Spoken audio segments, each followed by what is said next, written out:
Man these shields, boys! Remember this day, men, for it will be yours for all time.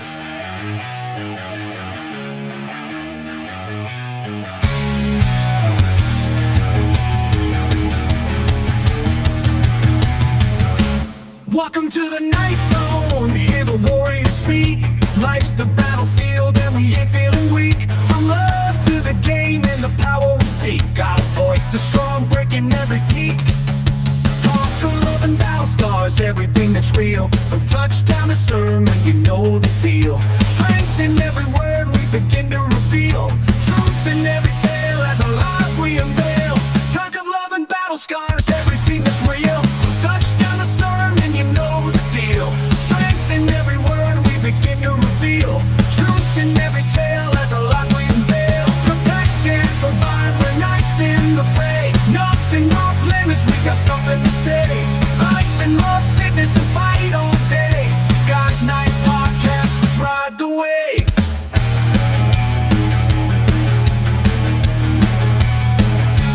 Politics and prayers, ain't no subject we shun. Keep it real, keep it raw till the battle's won.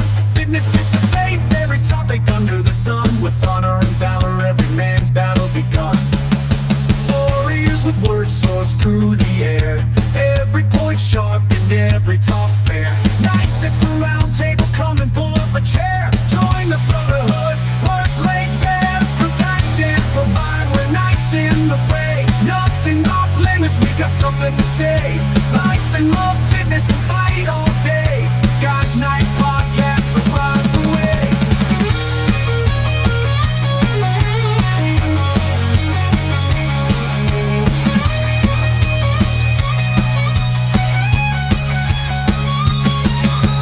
Warriors with words, swords through the air. Every point sharp and every talk fair. Knights at the round table, come and pull up a chair. Join the brotherhood, words laid bare. Protect and provide, we're knights in the fray. Nothing off limits, we got something to say. Life and love, fitness and fight all day. Guys Night Podcast, let's ride the wave. Guys Night Podcast, let's ride the wave.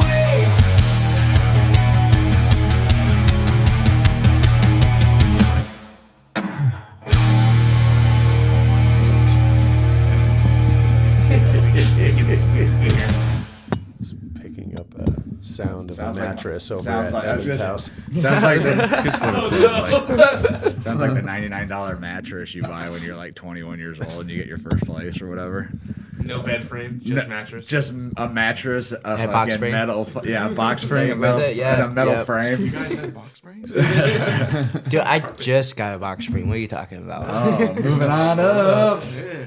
I got a bed frame with it too. Upgrades, people, upgrades. Like George and Wheezy. Oh man! All right, you guys ready? Yep. Born ready. Make sure I'm ready. All right. Greetings, everybody. Welcome to the Guys Night Podcast, episode 13. We are going to talk about some things that are really a natural disaster of some sorts with men. Just to repeat a couple of things I heard and looked up today. Men suicides 4 times more for men than women. Men are overweight 40% of the time, over between 20 and 39, 46% of the time between 40 and 56. Men are taking the ages of 18 to 44, 38% of them are on prescription pills. 44 to 58, 58 and above is 58% of men. Men overdose 2 to 3 times more often as women and result in death. 20% of all men are alcoholics versus 7 to 10% of women. Men have 6.5 year less life expectancy. And 18% of men compared to 12% of women are diabetic. So, wow. Tonight, what are we going to talk about? We're going to talk about men's mental health. We've got a couple folks here with us tonight, going to share some stories, going to talk some shit. Going to have a good time, so thanks for joining. We've got a lot going on over the next couple of weeks. For those who liked a lot of the stuff we did with the with Dayon and Nick, we're going to be bringing them back and doing a couple of different episodes. We've got an owner of a couple of gyms locally that want to be a part.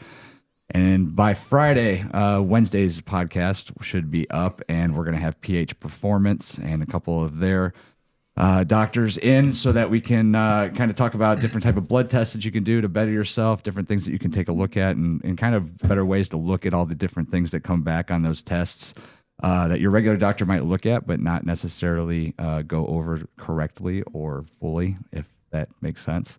And also joining that is going to be the owners of Element, who is a cold plunge and sauna company local to us here. So we're going to talk about all kinds of things that men can be doing to better recover from some things and improve their overall physical health on top of that. Now, before we really get into anything, we are not at all, I repeat, not at all professionals. We have no idea what we're talking about other than real world experience. So please do not take anything for granted. If you guys are looking for health in the mental health aspect, we will go ahead and post a link below in the description for a place that you guys can get some help. I'll repeat the name of that company there, David. Yeah, it's online-therapy.com. And yeah, we'll have the link and everything that somebody's looking for help or just talk to somebody or get started, look for resources. That's a great place they can go. Yeah, and 20% off, right? So, Hey, can't go wrong with that. Anyhow, without further ado, let me introduce the guys that are joining us tonight. To my right, welcome back, Grayson. Hey, thanks for having me. Second time on the show. Excited to be here. Cool. And first time, one of our biggest fans. If you haven't seen his name on TikTok or Twitter or YouTube, then you haven't been looking hard enough. Dean, welcome. Hi, thanks. I appreciate being here. Absolutely, man. Absolutely. And next to him, we've got Lester. Welcome back, sir. Making my comeback. I like it. All right, and then followed by Danny in the corner. How you doing? How's it going? Baby does get put in the corner, don't you, Danny? You come home late, you end up in the small center. Damn trains. Right now, And as always, in the anchor spot, David, welcome. Good to see you guys. All right, guys. So, this has been a conversation we've talked about in many forms, one way or another. We talked about men's overall mental health. Not really sure where this is going to go right now. Not really sure where the conversation's going to go. I've got a couple of things on my mind that I'd like to eventually bring up. But who wants to go first? Wants to break open the bottle, shall we say, and pour some out there. Well, I don't have anything to share in terms of personal mental health because I'm fucking perfect. My wife hates it when I say that, but I was like, you want me to lie? Yeah. Man, piss is excellence. Yeah. Oh, I'm looking here like, common signs of mental health is delusion. So maybe I do have some issues. No, I guess I was going to just on your coattails of setting up the conversation for men's mental health.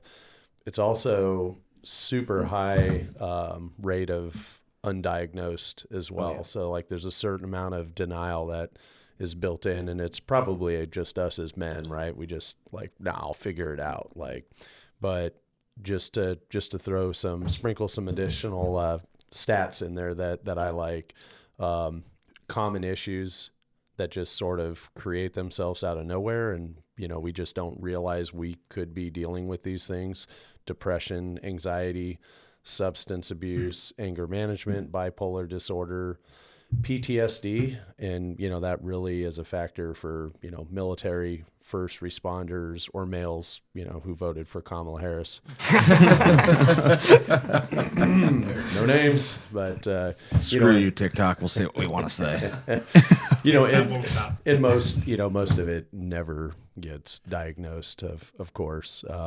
But some common signs: irritability, sleep anomalies, withdraw from social activities, excessive work focus, difficulty concentrating on things, or even withdrawing from family. So, so I just wanted to kind of throw that out there just also as precursor for not us, but, our followers out there that are thinking, is this something that, does this even apply to me? Well, there's some signs there that, people can self-reflect upon. So, yeah, even sometimes you might not have it now, but it hits you out of nowhere. Yeah.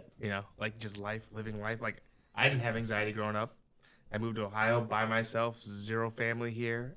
Felt alone for the first whole year, and then it started happening, And then you have to learn how to deal with it, or you find help. And I'll tell you right now, dealing with it by yourself is 10 times harder than trying to find help. And it's the same aspect of where you're being men, and that idea of figure it out on your own, or you're less of a man type of thing, and that really digs on you. I feel like nowadays a lot more people or a lot more men are trying to come out of that shell. They're finding out that you don't have to do that. You just don't have to, and you have friends, you have family. There's professional help, even though it might seem emasculating to do that. At the same time, is it though? It's a huge green flag if you can figure out how to deal with your own mental stability and emotions correctly in a healthy way, instead of drinking or falling onto dangerous drugs and things like that. Yeah, I think that's for me. I don't like to admit that I have a problem, but I don't also want to go to a doctor and talk about my problems for some reason, and I can't even figure it out. I don't know why I can't seek help for it. I just want to deal with it as a man and talk to my friends about it, the unprofessional help. But it soothes me over long enough to deal with it, just enough to get to the next day. Well, you want to share what that habit or what that problem is? Yeah. A lot of it is depression. I think it's just an accumulation of the last few years of my life. I've had some dark times, and I haven't really figured out a good way to deal with it. And I'm just kind of searching for an answer as to why it all happened. And I don't like to face it, I think. So I just tuck it away. And I use alcohol a lot. So, obviously, dude, just to be able to say that in front of a bunch of people, is tough, right? Oh yeah. But I started thinking, I specifically was thinking about you this morning. So last night was David's birthday. We all go downtown Cleveland. Happy birthday. Yeah. Thank you, sir. His age is old. 35. Said and dyslexic Evan. according to our dyslexic buddy, Evan. Love you, buddy. I'm 35. So we go out drinking. We get home. We end up playing cards for a little bit, and it's 4:30 in the morning, I think. Maybe by the time I actually was in bed going to sleep, it was probably about 5 o'clock. And I had to get up this morning at 8:30. I had a bunch of stuff on the docket today, and get done with a little bit of things. And something small annoyed me. I think it was just the fact that I didn't feel myself, right?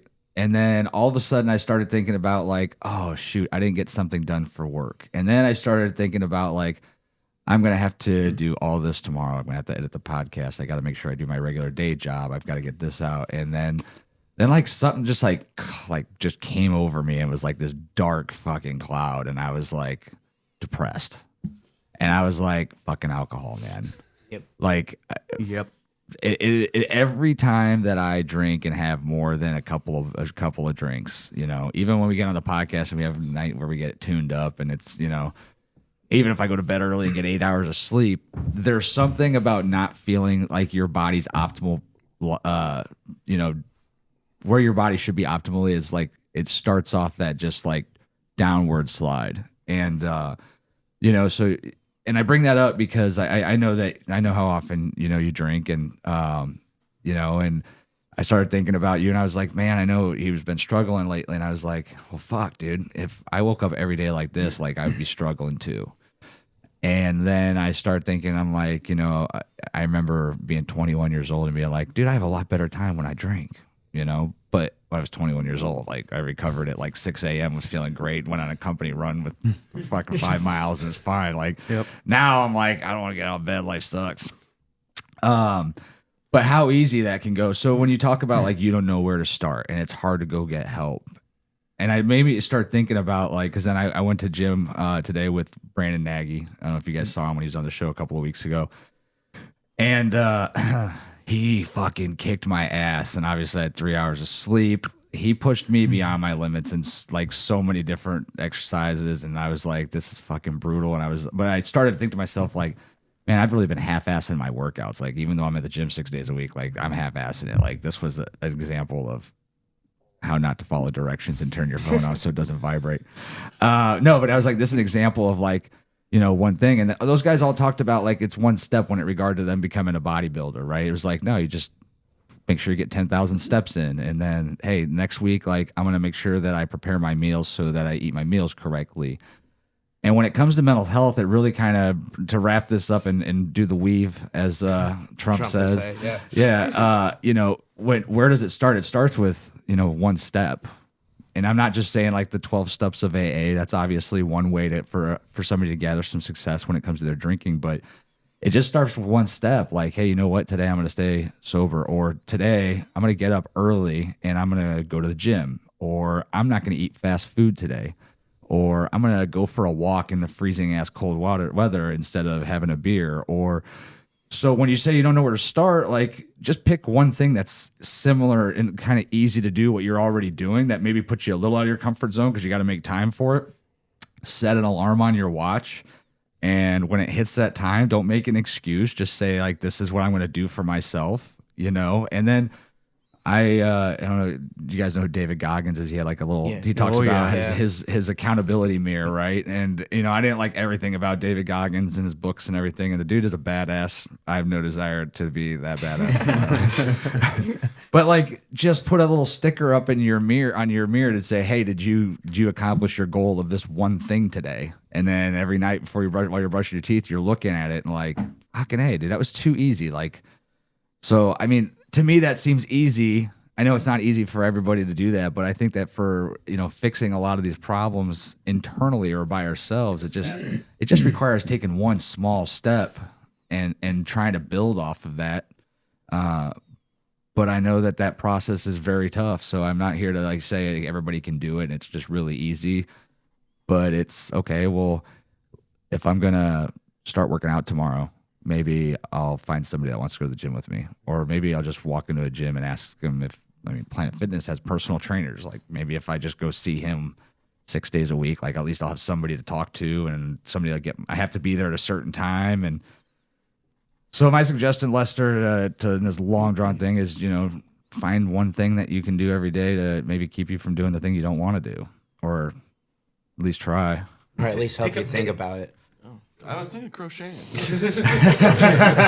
Hey, no joke. My dad does it for the. And it actually is helpful. Helpful, he said. Yeah. It's like with it. You do have the hands for it. You know. I just saw somebody the other day talk about that though. Who did I fucking meet? Damn, I don't remember who it was. I think it was Ray, actually. Oh, really? Part of the Sacred Conversations. I think he said his wife. No, did it, I thought it was him. I could be wrong, but it's somebody that was on the show recently said that they do that. They make like pot holders and shit like that or something like that. And I was like, what? Like every week I learn something like fucking crazy on the show. It's always, like he said, it's not a bad idea to like find a hobby that you like and replace it with it, you know? Like I got way more active recently ever since I like tried to break out of that whole shell. Now I do like 4 different sports a week, you know, and it's like really gets your mind off of things. It's very healthy. It's physical, gets your dopamine fix because you're like all this energy you're going through, your heartbeat's racing, you know, the active of competitiveness. It just fills that void for sure.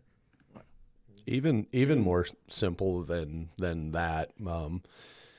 Good recommendation for everybody. I'm sure everybody has told this story before. Like, you know, you're somewhere and something happens and maybe you get a little angry and you say, oh yeah, you know, and so I decided to go for a walk and clear my head, right? Like we've all had that before, right? Like I had to remove myself from the situation. I had to go for a walk and then, you know, I was more focused. Well, like I do that every single fucking day. Like I go for a walk every day or a run, you know, grab one of my dogs, go hit the backside of my property like every single day. Like I force myself to do that. And it's like, I don't wake up pissed off. I mean, you know, unless, you know, something to do with Danny, maybe, I don't know. But no, I don't wake up pissed off or have any problems, but like, I just kind of take it from the perspective of like, you know, when I've had that happen where something happens and I've got to go for a walk to like, you know, feel better about something. And I just, okay, well, why reserve that for just, you know, when you're pissed off about something? Why not start every fucking day that way? Like, and then set the pace for yourself.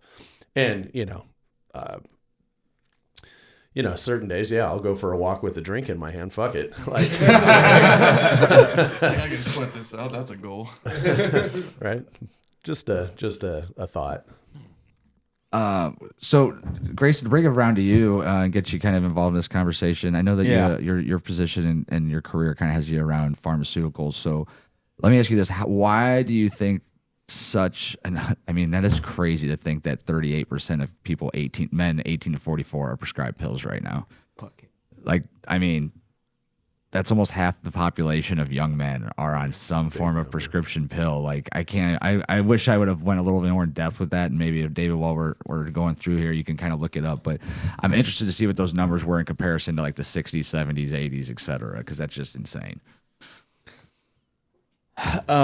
So the question is, why so many meds? Yeah. I mean, where do you think that comes from? I mean, you're in that industry. You see the dollars, you see the cents, you see it's just crazy. Yeah, well, you know, unfortunately, I think a lot of the answer is money, right? I mean, big pharma controls probably way more than we all really care to know. And so, you know, the fact that they can't advertise in the United States, take the OxyContin ring, you know, pandemic, whatever you want to call it. Yeah, you know, back in the 90s. You know, that was driven by the physicians. Ultimately, they were making a lot of money from the manufacturer, who was pushing it heavily, and you know, they opened that drug wide up and were just giving it, you know, and then it was an up the dose. It was all for money. Yeah, you know, and I think they've done that with, you know, a lot of meds as time has gone on because they can get away with it. Well, I think anything that's incentivized with money, I don't care where it's at. I mean, for example, I ran car dealerships for a while. A lot of people know, like, so if a certain lender was willing to offer a vacation, if I did so many deals with them over the course of, like, say, 90 days, thank you, AmeriCredit, and I could go to Hawaii on their dime. Yep. Like, hey, you know what? I'll push an extra 4 or 5 deals their way. So what is a doctor who is like, hey, you can do a speaking engagement, make $50,000 for the weekend. We'll put you in a, you know, suite on the beach and freaking, you know, in Maui, and all you got to do is prescribe a few more pills. So I think whenever you incent, and I mean, I think that's changed to a degree, but now instead of getting incentivized, because that's illegal, right? Kickbacks are now illegal. You can't be, you know, but now I can be an investment portion of your pharmacy. Right. Yeah. The other unfortunate part, I think, is it's not really about health and wellness and the true well-being of a person. It's the answer is just throw a med at it. You know, they're not going to. First of all, they don't spend a lot of time with you. You know, have you been in the doctor's office lately? Yeah. I mean, they're in and out. You know, it's very, very quick. Which is funny because they always end up bringing me back 30 minutes after my appointment and making me late for something else. Right. So that they can literally take 5 minutes with me and shove me out the door. We It's wake up like, at 7 a.m. for an appointment. yeah, For like 30 love minutes. it. Love But- it. but Thank you, that's what- doctors, for your high speed. Fucking awesome. But that's what they're trained to do in medical school mostly is, you know, like diagnose the condition, but then what med treats that, you know? And I think that I know that there is such another end to that where you don't have to start with medication, you know? And but ultimately there's too much money in it for all the way up the line. You know, the pharmaceutical company, from everything that I do to the PBMs to big pharma to, you know, all the way through the healthcare system. You know, everybody's got their hand in the jar, and none of them can get enough of it. Well, and, you know, I'm excited. Like I said, we're going to have pH Performance on, but part of something that they do is a full 69, I think it is, lipid blood test or whatever. And then they review that with you and go over it with you. And obviously it's private healthcare, but not covered by my insurance or any insurance. But when it comes to that, like, there's also aspects of it, like, it's interesting. So I just had blood tests done, I don't know, maybe 6 months ago, 5 months ago for my physical for the year or whatever. And all I got was a note through the app or whatever, the My Health app or whatever it's called. It's like, My chart. all your levels look okay. See you next week. $1,000 later. and like I mean, detail. and I look at it, and like obviously it's like green, yellow, red, or something, and like if you're in this range, it's good. And then I start to prepare for the podcast with PH. I start looking up like all these people that talk about how to analysis like a blood test and stuff like that, and they're like, well, you got to take this number and divide it by this number, and then that gives you this percentage, and that percentage is actually more important than either one of those numbers because either one of those numbers could literally fluctuate within like 3 to 5 days depending on how you eat, what you do, da da da da da. And so it's like when I get that blood test back, like there's no analyst to it at all. Like literally my physical goes to, you walk in, how are you feeling? I feel okay. We're going to send you down. You're going to do a lab. We'll see how your blood work is. And that's it. That's your physical essentially for the year. And I'm 42 years old. Like I could be fucking dying of a million things right now. I mean, but it's like, that's it. Like, and then this is the best part. If you check in online and you schedule your physical online, and you put down you might have any other concerns. So like my wrist's been bothering me, blah, blah, blah, blah, blah. My insurance company, when I go to schedule that, automatically changed it to it's not like part of my routine yearly physical that I get. Now it's like subject to copay or fucking percentage or breakdown. Well, yeah. Like, so what's the point of a physical if I can't like have you check me out? Like, what the fuck, dude? It's just insane how these like, and it's all about the money. I get it. It's all about the fucking money, dude. But it puts us in a rough position as, you know, people in general. But as tonight we talk about men is like, half of these things that they're putting us on all have side effects that are related to mental health. I have a quick question for you to think about something. So you Yeah. were saying how like the big pharma and stuff is all about like money, and like doctors will try to prescribe meds, you know, certain meds when it comes to like how much they cost and like they get benefits from it. Do you think that, for example, let's take Prozac for example, right? If someone comes in with a condition that fits that area of Prozac, but it's not like the main concept of it, you think they would push that more often if it incented them more to sell that product for a big pharma, or like gets them more money in a way? Who, the physician? Yeah. For sure. Yeah. And so with that being said, do you think it'd be better if they put a more restrict on their selling point of it? Like if I was a doctor, I would, if someone came in with like very low amount of anxiety and depression, there should be like a level to how much they're feeling to prescribe Prozac to them. Like instead of just saying, "Oh, you look like you seem to your charts or your stats are saying that you have a good amount of depression. I'm going to give you Prozac, even though you really don't need this to help you. But since it's going to help me and the company I work for and things like that, I'm going to prescribe this one over anything else." Yeah, I mean, there is, you know, I'm not saying they're all bad. You know, don't get me wrong. Not all physicians, they're not, I don't think they're intentionally trying to do the wrong thing. I don't think that they are all incentivized to that level. You know, but I think there is a trickle down effect. You know, the head of cardiology could be tied in, and this is just for example, right? But like the head of cardiology of a big healthcare system could be tied in very much so to a couple of manufacturers who are very much incentivizing them, and not, you know, we're not talking Panera Bread sandwiches. You know, like everybody thinks a drug rep walks in, they may do that, but there are much bigger deals going on, you know, behind the scene of some of the higher ups in those departments. You know, like, hey, we got your house covered in Maui, right?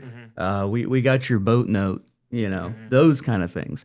So, you know, it's gotten to that level where, you know, now you've got the boss, right? And this is how we do it, you know, just here's the line of meds that you can prescribe, right? To say your Prozac example, right? So maybe they start with Prozac, and then if that's wrong, they move to the next one, and then to the next, you know what I mean? They adjust the levels a little bit, you know, and I see it all the time, and not even in my work, really. I see it more in just life, you know? And so I just shake my head every time, and it's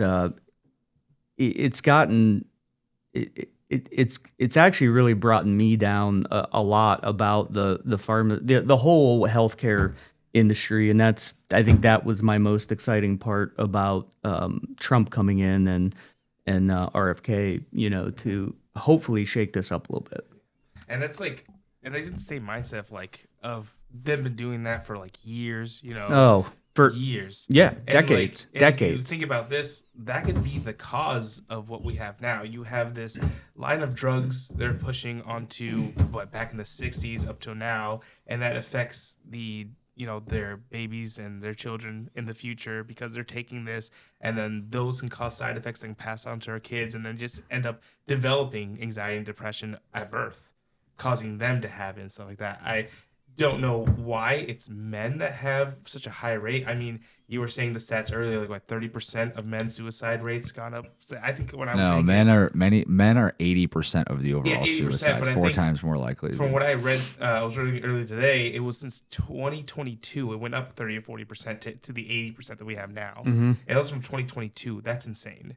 And a lot of that is it's just sad. It's just like things we don't talk about, and they don't push it enough to like, hey, if you need this help, just go get it. And I feel like they ignore to target the male audience because it's like, hey, deal with it yourself, And it's also the facts of the drugs on top of that from all of our past like baby boomers and stuff like that taking these meds at certain times and they're just developing in our kids. Well, I think the other aspect of it too is the way that men are treated in society today.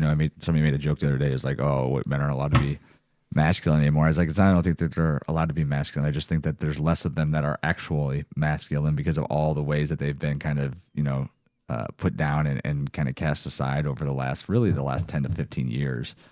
And we've kind of, it's that one saying, what is it? Hard times made strong men made easy times made weak men, something like that, right? Yeah. So like life has been really so easy for us as Americans really since really my lifetime. Like honestly, I mean, other than, 2008 with the housing crisis, right? But like we haven't been invaded as a country.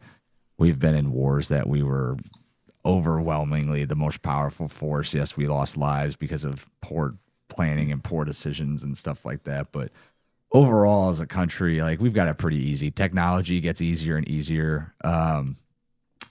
So what do we have that's changed? Okay, well, there's a lot less 16-year-olds working than ever before. I'd love to pull to some of the statistics on some of this stuff, but I know for a fact there's less kids that are working now, but they're getting more stuff handed to them, cell phones, new cars. I mean, I live here in Medina. If you go to the high school, like I don't think there's a car that's like 10 years or older versus like when I went to high school, like I graduated in 2000, there was plenty of like 88, 85, 82 cars sitting in the parking lot. The nice ones were like a 4-year-old Civic. Like now, like there's $60,000, $70,000, $80,000 Rubicons, diesel trucks. And I'm like, what the fuck? What parents are buying these for their kids? Like, but like, once again, easy time. Now you look at, how much time people are spending on their phones versus having regular conversations. And what does that affect mental health? We talked about it last week. Kids in school are sitting on their phones in elementary school and middle school at lunch, rather than talking to other kids that are on the playground and making new friends and getting a different variety of people around them. Excuse me.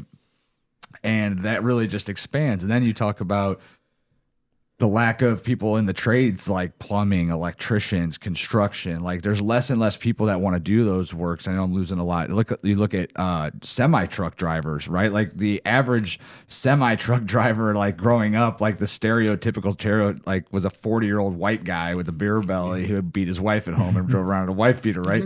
Like now none of them speak English. And I feel like I'm in an Afghanistan convoy in 2000. Like it's insane.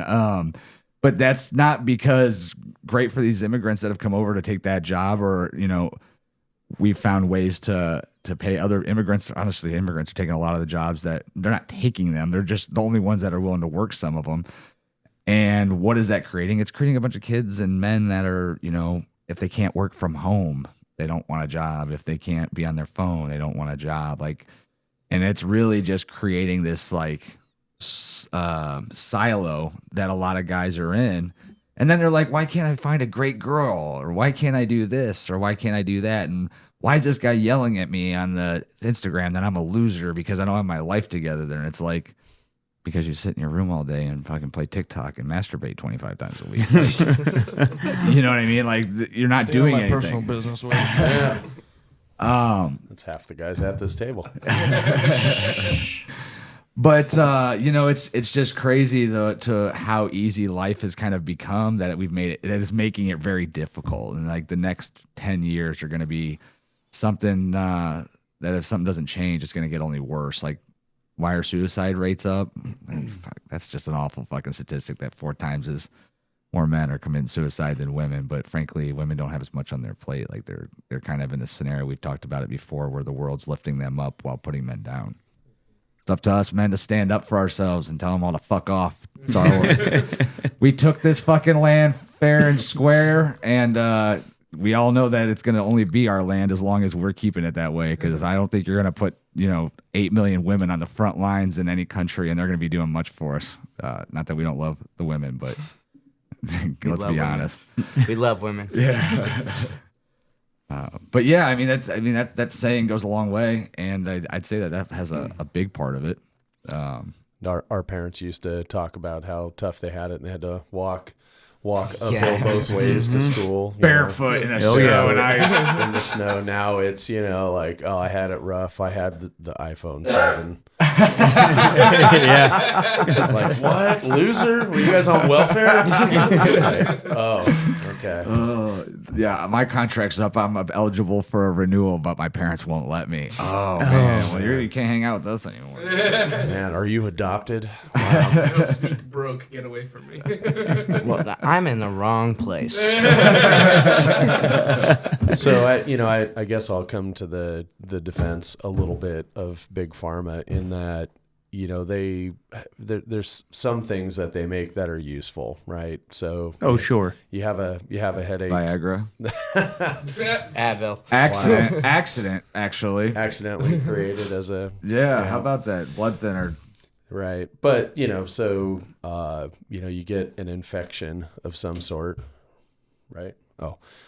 You get an infection and you end up prescribed an antibiotic. It kills the infection, you go on living. You don't kill the infection, you die, that kind of thing, right? But medicine is also a practice, and that's where you have this, they have this ability to test things. So somebody walks in and they're depressed, well, try this pill, and they try the pill, and great, it works fine for them, and problem solved, right? Well, but sometimes that's a temporary fix, or sometimes, they're on a medication for 30 years and then they realize that their liver is now shot because our body wasn't designed to continually clean that chemical out of the body, right? And then so that creates, another problem down the road. So I think what's really important in all of this stuff that we're talking about just in our personal health is that you have to I have a theory about, women tend to verbalize their shit more than we do. Yeah, 2 men. We have to take it to men or to each other, or, if their man isn't listening, then they go find, 18 other women. And then now it's 18 versus 1, because now 18 of them, are going to come at you. Right. Yeah. So, they can militarize in their own little, way, their own little way. But, I think, that's their coping mechanism. And I think men should do a better job. I mean, hats off to you, Lester, for even, sharing, your story down this. Like, I felt myself getting a little emotional, it's just as I'm, sitting here listening to you, because I think that's one of the things guys struggle with, is just sitting down and saying, hey, look, I need a friend because I've got a problem. Well, and then it's thanks for the advice, and then not taking it. That'd be the other problem that most men struggle with, right? Yeah. You always hear the stories of like, I don't know what to do. Like, oh, you tried this? Yeah. No. Yeah. Do you want to? I don't know. Like, I actually have to do the work. Yeah. No. Yeah, that's the other thing. A society of quick fixes. Yeah. Yeah. Well, you talk about going to the risk or going to the defense of Big Pharma, but the problem with most of these prescriptions and things like that is like it's so quick for someone to come in and be like, oh, my knee's bothering me. It's a little bit. Oh yeah, I see some swollenness in there. Here's an inflammatory. Versus, well, why is your knee inflamed? What have you been doing? Have you been doing anything different? Oh, that's your body responding. That's actually a healthy response to it. Instead, they dock you with a pill. You go on about your day, and then. The other aspect is we're so much more willing to go to the doctor now. Like, I don't remember going to the doctor when I was a kid unless I needed a shot or something. Like, God, you better break an arm in order for me to pay for a doctor's visit. And back then it was probably so much less. I'd love to ask my parents like what medical bills were like in the 90s or something. But like now it's like fucking people go to the doctor for every fucking thing. My ex-wife will take my daughter to the fuck every time she has a sore throat. Oh, gotta take her to this. Got a runny nose. Gotta take her to like, what the fuck? Goddamn, she's sick. Just fucking strap some fucking shit to her face to keep her from breathing on people and send her to school. Yeah, something you said, David, kind of got me thinking, because you said, somebody's been on this med for 30 years, and you think about that, right? And it's like, so what is it then that doctor is fixing? You know what I mean? They're not, and again, this isn't all of them, but in that example, and I think there's a lot of conditions out there that are treated that way. I think there's a lot of people, in that position where they're like, oh, I've been on that med for 30 or 40 years. And okay, so how you doing? Wow, I still have whatever it is, I still get depressed, or, I still have, high sugar, or what, I'm still diabetic, I'm still this, I'm that, I still have a heart problem, but you've been taking that same med for 30 years and it's not fixing. So I think, to me, there's a huge, I see it more now. And, obviously some of the conversations on here, but how do we kind of not, I guess, self-treat, but, how do we do it without meds? I think the human body is amazing. And I think that we can do it within, right? And so, again, I'm not saying get rid of all the medication. There are saving medications out there. But, I went through somewhat of a journey about a year and a half, not even a year and a half ago. And, and I changed my entire daily routine from the minute that I put my feet on the floor to, about at least an hour a day it's really of how I start my day. The first thing I did is I don't drink anymore. You're not drinking at all. You're completely sober. Yeah, I do not drink at all. Yeah, I had Respect. Thanks. Says the guy who was out drinking with us last night. Yeah. He had one. Just one. One is too many, and thousands never enough. Sounds like a wise man who's gone through some experiences. Yes, sir. Yeah. Alcohol started, I drank probably like most of us here. I drank from a young age, from around, I think the first time I got drunk, probably 14 or 15, somewhere in there. Really drank my whole life up until, about September 20th, 2023. Mm-hmm. It got to be really, really like a dark, it progressively got darker, like in a sense of some of those almost blackouts, where your mood really swings. You don't know where you are. It wasn't taking as many. Like there were times where I could have, like 3 or 4 drinks, and literally I would wake up the next morning and be like, fuck, I feel like I got run over by a truck, but I don't remember, and it was eating away at me. It was really eating away at me. And this went on for, a bit. And it wasn't every time. I mean, there were times where I'll say I probably never had one, right? I've never just had one.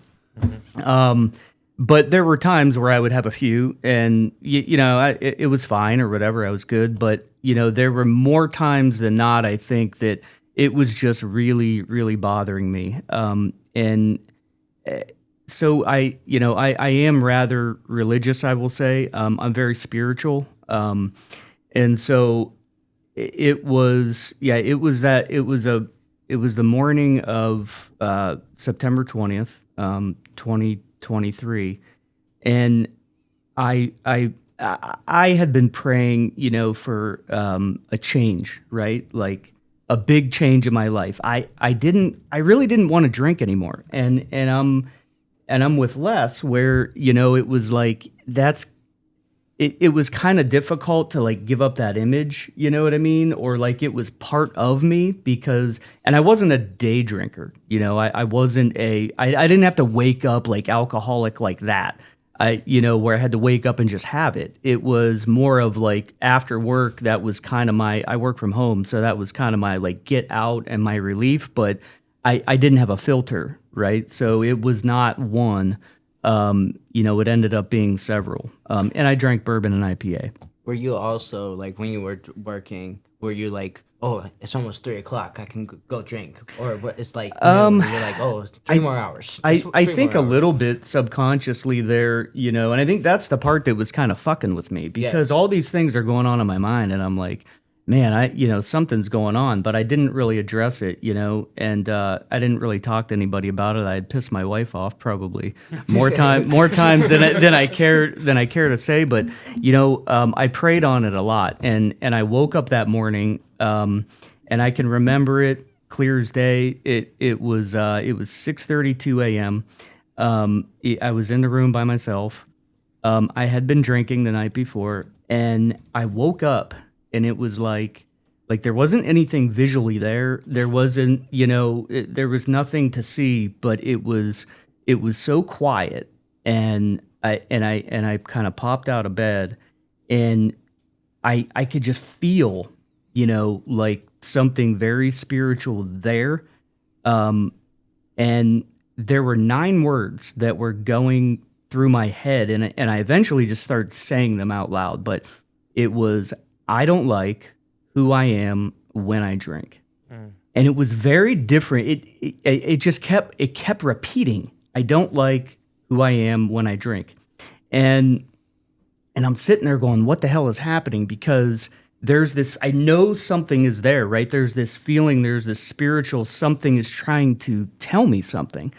And so I asked myself a question like, so what does this mean, And previously the way I always thought about it was, when you drink too much or, you get drunk, whatever, and maybe you piss somebody off or you mouth off to somebody or, your wife hates you for a minute or you say something to a friend, maybe you wreck your car or whatever it may be, that is always typically forgiven by somebody else on the other side, right? You haven't recognized yourself as the problem yet. It's really somebody else saying, "Hey, it's fine." A couple days go past, and your wife's like, "Okay, fine, whatever." Yeah. Or you hit the mirror on the garage door, and you fix it. Whatever, it gets fixed, or you get forgiven, right? And then you just go back about life. Well, what do you start drinking again, right? This was different because if you think about what's within those 9 words, right? Like, I don't like who I am when I drink, right? So I'm sitting there going, there's nobody else on the other side of this. There is no wife I pissed off. There is no car that's wrecked. I didn't get a DUI. This is me telling me I don't like me. Mm-hmm. And it all made sense right then. And it was like, that's it. Like I'm not going to drink. And it was this huge feeling of relief that came off of me. It was by far, the best experience I've ever had in my life, or I can't say the best, but obviously one of the top experiences I've ever had. I would say my son is, number one. Mm-hmm. But it was something that literally catapulted me and changed my life, I think, forever. Like I said, I never really considered myself an alcoholic, but I would say that I drank more than my share to get me to a point where I think, Les, you can probably relate to a few things that I'm saying right now, like those dark spots, right, where, it can be a rather bad moment, mentally for you. Did you at any point tell anybody how you felt, or did anyone point out at all how you the image you put out when you drank at all that clicked at any of them? Yeah, I mean, I had caused myself enough problems over the years. You know what I mean? Where I had pissed some people off, or ran my mouth a little too much, or wrecked a car. Back in the day, in my 20s, I had several DUIs. At any point did I guess what I'm trying to get at is that when you finally reach that point of like, I don't like who I am when I drink, did you at all tell anybody that before feeling that or after feeling that? No, I didn't share it. So the closest people in my life are my wife, my son, and my mom. I didn't. Thanks a lot. We feel really special right now. We do so much together. I know. What the hell? But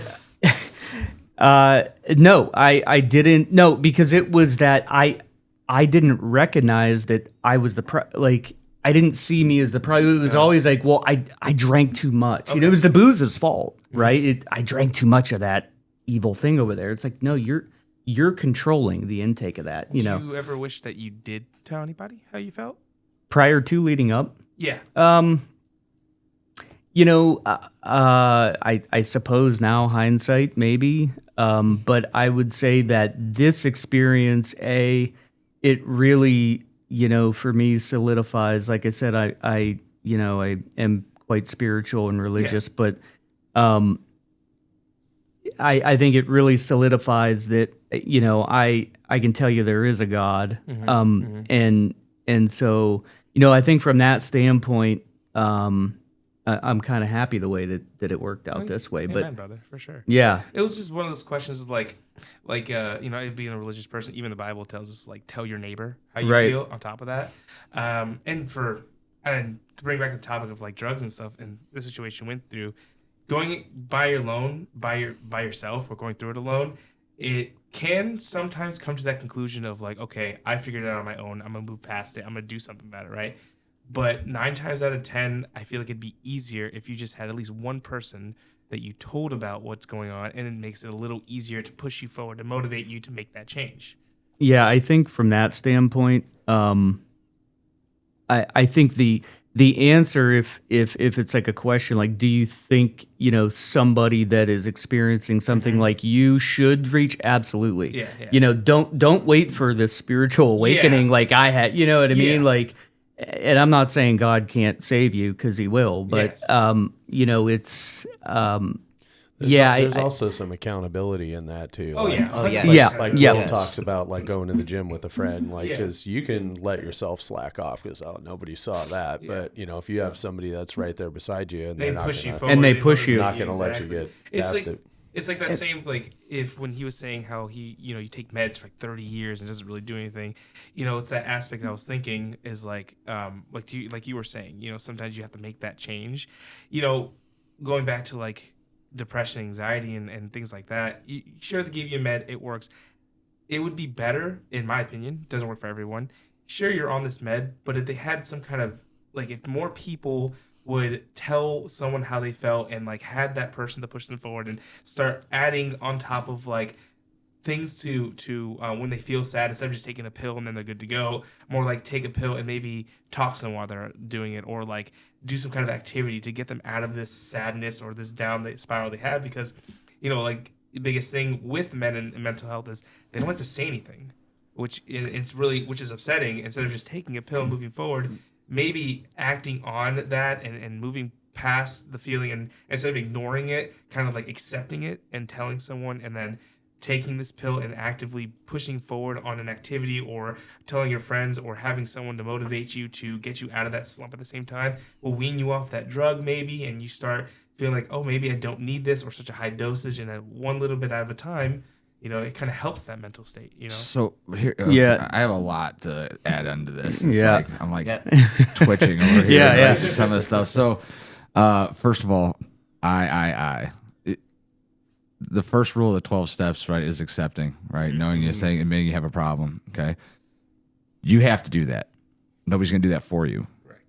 Right. So the next step is once you realize it, the next step, I'm looking it up, is surrender. But like the third step is active involvement, right? So, but like once you realize you have that step, you have to make a decision if you're going to do something about it or if you're not. Like that's your choice, just like it's your choice to drink, to pick up a drink. It's your choice to go to get mental health if you want to go to a counselor.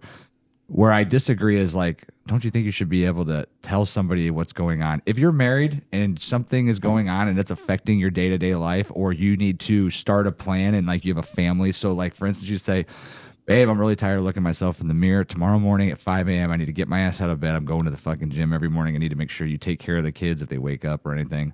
That's one thing. And if she wants to be like, hey, hopefully she's your wife, she's going to support you. Like, yeah, whatever you need. Right. But to say to go and tell people, like, first of all, when you're sharing your burdens onto somebody else, like, so what, they have to carry that now, right? Because that's what's happening. Like, if you're telling your friends about it now, they got to worry about you to make sure you're doing okay. They got to check in on you. If they don't check in on you and you, God forbid, kill yourself in some scenarios, like, is that on them now?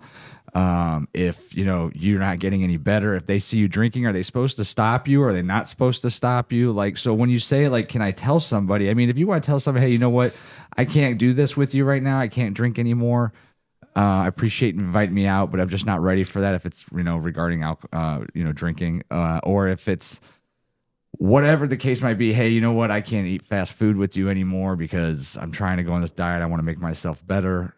Like, that's fine. You want to share that, but to put a burden on somebody else, that's not going to help you solve any problems. If anything, it's going to put something on somebody else.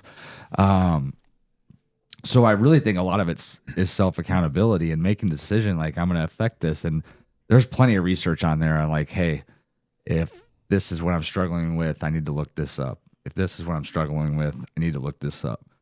And in the case of overall mental health, I actually took some notes. It's funny because I'm going to ask you guys, how many of you guys do this on a daily basis? Actually, let's just say the weekly basis. How many of you guys drink alcohol weekly?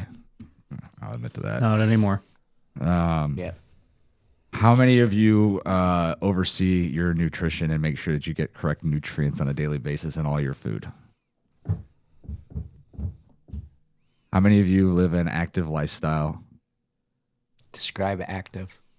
Working out, going to the gym, playing walking, sports, running, yeah. stretching. Chasing your kids, does that count? I mean, are you doing it for at least an hour to an hour and a half a day? Yeah. Hour and a half today. How many are you getting 7 hours of sleep or more? Usually. Yeah, never. Not last night, I'll tell you that. So, and then how many of you guys have strong goals that you hold yourself accountable to track, et cetera, on a daily basis?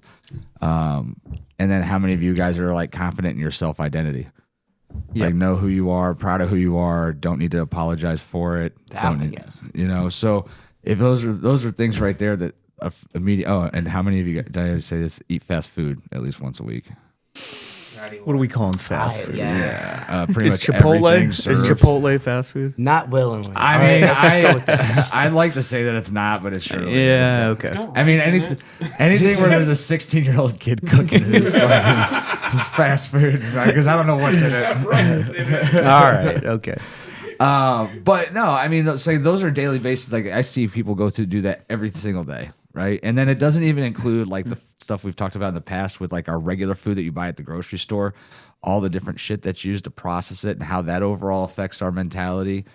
We talk about, do we get the right nutrients? I don't know. Do we count our calories? I'm just learning more about macros and micros and all this shit. But really, do you get enough protein on a daily basis? Do you burn more calories than you eat on a daily basis? Do you have daily routines where you're doing X amount a day? I just saw a thing today that, or I was just reading this. It was 42%. Wait, what is it? Hold on. Men who have at least 3 habits that they complete every morning within an hour of waking up are 42% more likely to have a 6-figure job and have a happy marriage. Yeah, Ooh, can I cut in here? saw that. Yeah. Can I cut in here? So, perfect point. So, that was one of my questions, kind of coming out and being new to this, I'm not going to drink thing, was what am I going to do with myself? There was a guy I started following, oddly enough, just like the week before, this all happened to me, Gary Brecka. and I was watching his breathing that he has breath work that he recommends every morning. It's just like what's it called when you're pregnant? Oh, the Lamaze. So it is a little like that. It's called like the Wim Hof method. Is what he teaches. But so I'll just share. I wrote them down here, but I'll share. These are my daily do not miss routine that I adopted. I do these every single morning. I think it's so key to immediately get yourself like centered and balanced, right from the start of the day. At least that's the way I see it. If I can stay centered and balanced, the way I describe it is you heal from the inside out, right? Like what you see on the outside is just the product of what I'm doing on the inside. Sure. And so, here's what I do. So I wake up, I brush my teeth, and yes, I did get this one from a TikTok. And they hate you, Brushing right? your teeth? No. You learned that on TikTok? No. I brush my teeth. Your wife's probably thankful. She is. Non-dominant hand, so left-handed. Okay. Yeah, so... Oh, wait, you brush your teeth with your left hand? Left-handed. I feel so weird already. I feel like I'm Okay. shoving a huge dick in my So, mouth. How do you know what that feels like? yeah, Assuming. Okay. so it immediately, when you think about it, you're not really even up. I mean, I splash a little bit of cold water in my face, but almost immediately, I brush my teeth. That's one of the first things we do, It's kind of that it kicks in that creative, that left brain side and that cognitive function over there that a lot of us, I mean, if you're left-handed and you're predominantly left, you would do it right. But I was going to say, yeah, that stimulates your cross Right. neural activity. Yeah, But and- that's something that people that are ambidextrous do not get. By the way, fun fact. okay. Because they use both sides and Yeah. stuff, right? Yeah. Really? So me, it's two dicks in my hands. So you got to brush your teeth twice. Yeah. yeah. I'm gonna fucking make that. That's gonna be the thumbnail right there. Gotcha. Mental health. Everybody's double fisted. Wait a second. We have two, like right here. We've got two objects here. We can actually do. Yeah, right. Put it right there. It's all You starting want to this one make closer? sense. All right. So brushing your teeth left-handed. First Yeah. thing you do in the morning. Okay. What's next? Yep. No screens. All right. Yeah. So That would be a good one. So That's fair. other than my son will be at his mom's, a lot of mornings. So I will check my phone for a text message or whatever it might be from that standpoint. But I am not hopping on Twitter. I'm not hopping. No screens. Completely don't want to know, what drone is flying over New Jersey. I don't care at that moment. What's important to me is getting centered and balanced. So no screens. I hydrate. I typically have just a bottle of water next to my bed. I will chug 6, 8, 10 ounces of that right from the rip. Before I even walk downstairs. I make my bed. And this is really simple, but a lot of people I don't think are in the habit of that. They just kind of walk away from it, and I do it right then, right there. It's an immediate feeling of like you accomplish something, whether you really notice it or not. It is happening subconsciously that you have accomplished something right then. Are you talking about the Admiral's? Did you get that from that Admiral's speech that he did or whatever at the college campus years ago that went viral? We actually had him speak at one of our engagements. That's all I No, asked. that one I think I actually heard from Wes Welker. Oh yeah. Yeah, he talked about it, being with his dad at some coaching conference or something like that, and the coach said something to him about it. But that one I got a while back. Now, the breath work, grounding, stretching, sunlight. You can do all of this outside in your yard, rain, shine, snow, freezing, if you can handle it. Except sunshine. We're in Ohio. Well, that, yes, you're not going to get, but I feel if like the Johnny Cash song. I haven't seen sunshine in so damn long. So damn. yeah, long. if the sun's not out, there's nothing you can do with that. But when the sun's out, I'm directly in it. So the breath work is really, like I said, it's the Wim Hof. I got that from Brecca, and it's 30. It's 3 rounds of 30 breaths, and they are you do 30 in, out, in, like obnoxious breaths where you're right, like obnoxiously, and then on that last 30 out, you hold it for as long as you can, and then when you can't hold it anymore, you inhale it. Little bits of it, right? It just all the way in, and I usually do it through my nose because I know that oxygen. It's all about getting oxygen in the cells, right? So for me, I want that shot of oxygen right to the brain, so I do it through my nose on that one in. You do 3 rounds of that, but in the meantime, I'm standing bare feet to the earth, discharging into the earth. It's called grounding. And I do a little bit of stretching in between it, but, in between the breaths. And then obviously the sunlight, to Will's point, you're not going to get it. You're not going to get it every day, but if it's there, not this morning, but, was it Saturday morning? I think was the sun out Saturday morning. Yeah. All right. So it was Saturday was absolutely beautiful for Northeast Ohio in December. It was like 45 degrees, sunny. Yeah, 8 something in the morning. It was probably around 30. There was a wind coming through, so it was probably somewhere in the 20s when I was out there. But I just cleared off the ice and the snow. My bare feet are on the ground. And the last round, I like taking my shirt off and having the sun hit me. There is something about it where when that sun is hitting you and you're just out there breathing and you're just listening to the birds chirp and the cars go by, and like there's nothing but kind of you and God and getting centered and balanced. There is absolutely something to it. I will swear by it. But yeah, that's what it takes me. Maybe 8 minutes to do that. So 3 rounds of 30. What's going on down there? No, You buzzing? Once again, make sure all phones are off. First 30 seconds, his vibrates. Second, his watch is now gone out. Third time, we're going to mentally bang his head into the wall on the cameras. It's under disturb, but if somebody calls me 4 times, it just goes through. Bastards. Yeah, but to round it out, I come in. I've already had my coffee going, so I'll grab my coffee and I sit down. I have a daily devotional and I have a Bible, and I spend 20 to 30 minutes where I read my daily devotional and I take my time. I understand, it a little bit and just kind of reflect on it, and then I'll read probably like a chapter in the Bible. Just enough. So with all of that, starting from brushing my teeth left-handed to finishing with the daily devotional, it's maybe an hour. And it really, really just has catapulted my day into almost this unstoppable kind of ASMR. like like you've kind of shaken all the ick off like right from the start, and it's like I keep saying it, centered and balanced, but it's all getting your mind right and in a good spot to start that day and attack, and that's This all came from TikTok? No.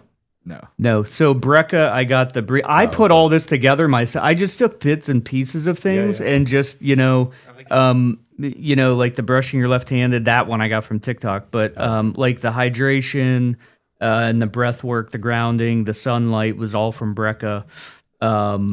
And then the daily devotional in the Bible, I just felt like it was a really good way to end it and sit and drink my coffee rather than go in and look at because I have to sit down and look at my screen for work, and I'm like, man. So I wanted, to really end on something positive that, was uplifting, and, so that's it was pieced together kind of. That's amazing. It's funny, as I was going to ask the question, so this is out of order, but out of order. This will be out of order. Yeah. Oh, okay. I like off topic. No, on topic, but just backwards, I guess. Okay. Remix. Wah, wah, wah. Remix. Well, we talked about like quitting booze and changing things around, but so rewinding a little further back than that, you get an injury, you go to the doctor, they prescribe you a pill for inflammation, and so your inflammation goes away, but you don't address the problem per se. So the thing I really like about this is that, you address the problem really, if you think about that, right? Because this replaced a lot of other potential bad habits that you may never even realize you had. Sure. Right. Well, and the other thing, it's funny because, first of all, what time do you get up to do this? It all depends, I don't have a certain time. I am more of like a sleeper in, but sleep in to me, on a weekend is probably 9. But during the week, I know. During the week, I'm usually up at before 7, I would say, or 7-ish, What somewhere time in are there. you going to bed? Usually between 10:30 and midnight, I would say. But I'm good at getting 7-8 hours, of sleep. And then when are you putting your phone down at night?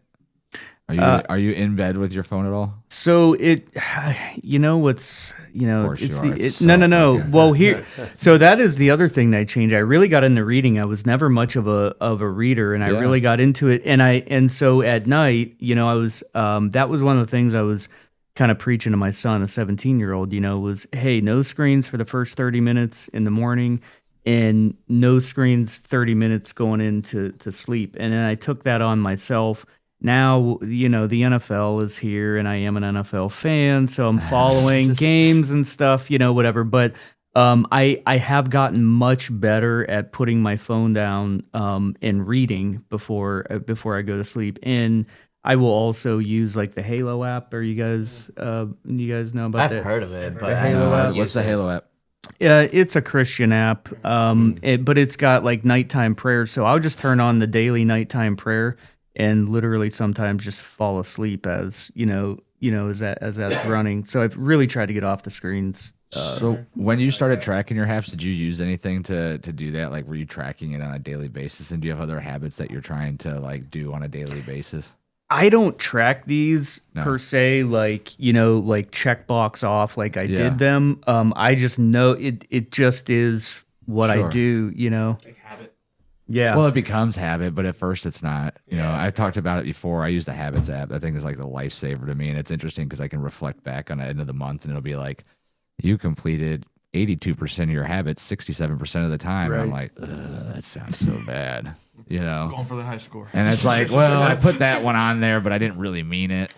So It just looks good on paper. this one I wanted to kind of do, but it's not that important. But like, what I realize is like certain things, like if I can't check that box off at the end of the night, it's like such a like heartbreaker for me when I'm like getting ready to go shower and stuff. But, Yeah.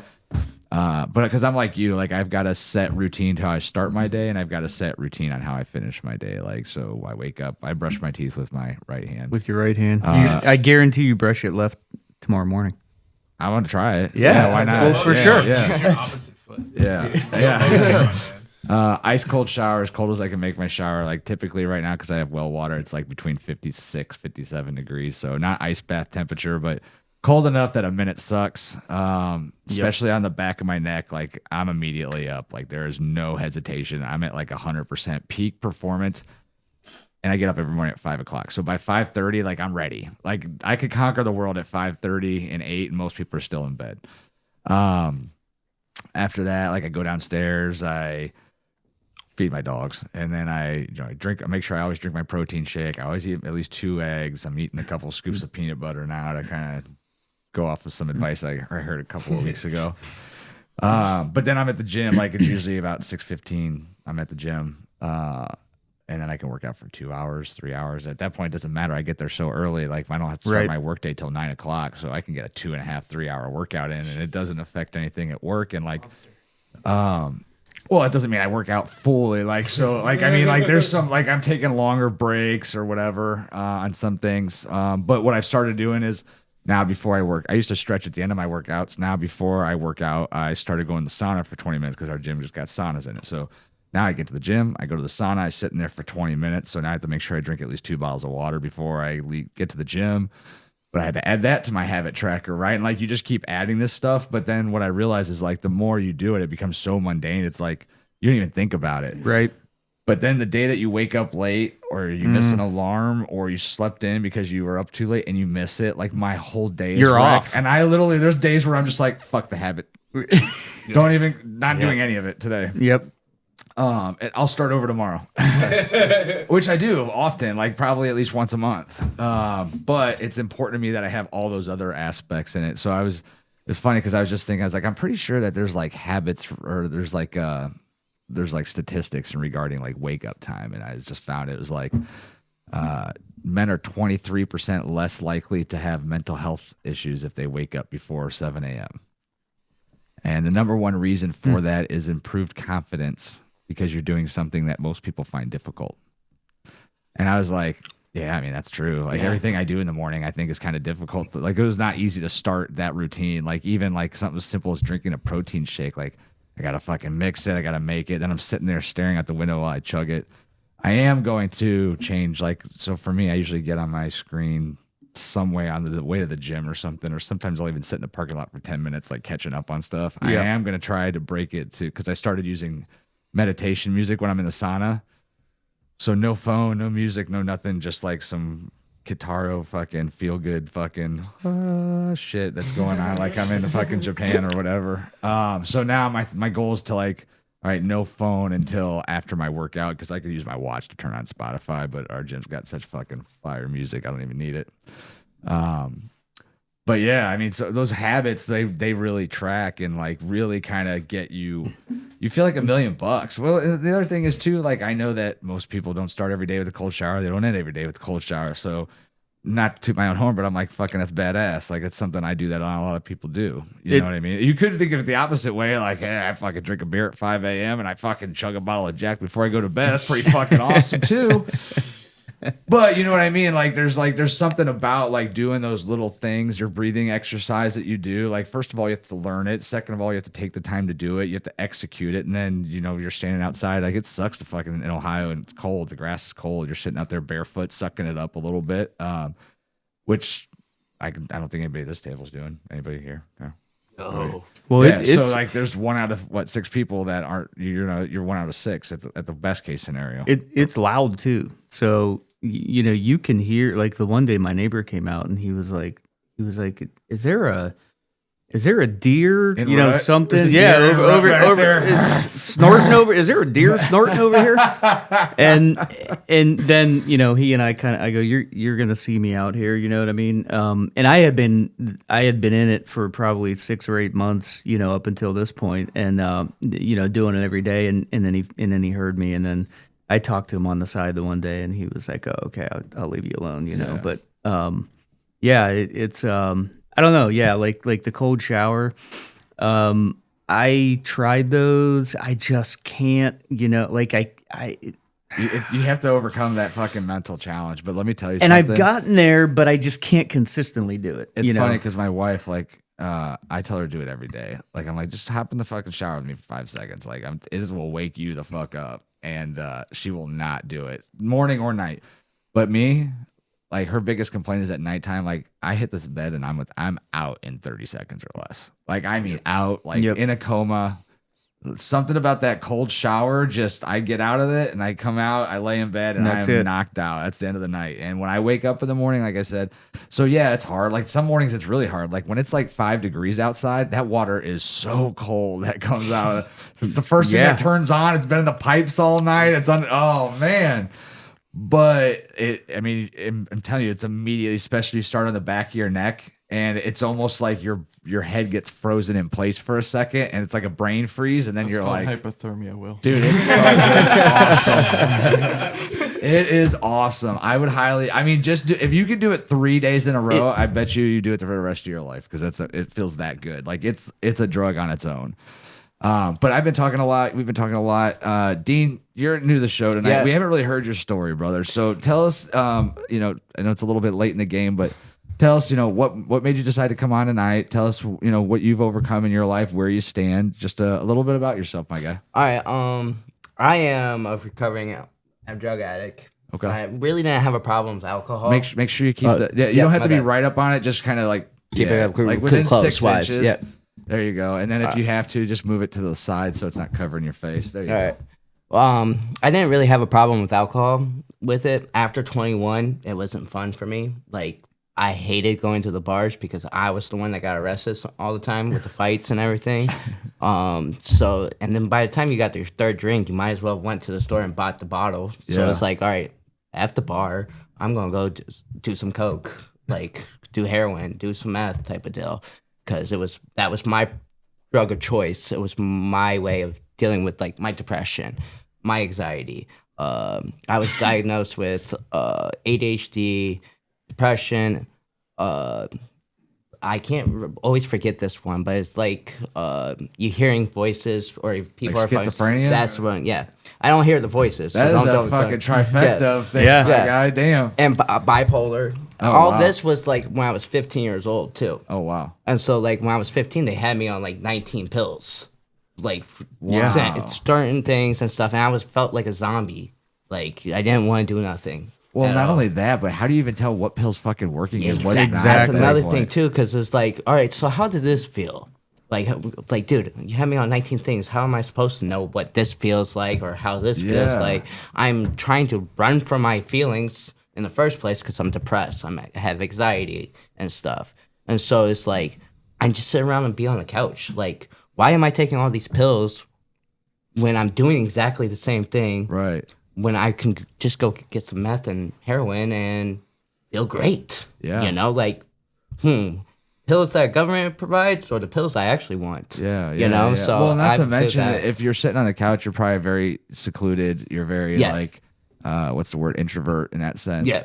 I have never met somebody that was on crack or cocaine that was introvert.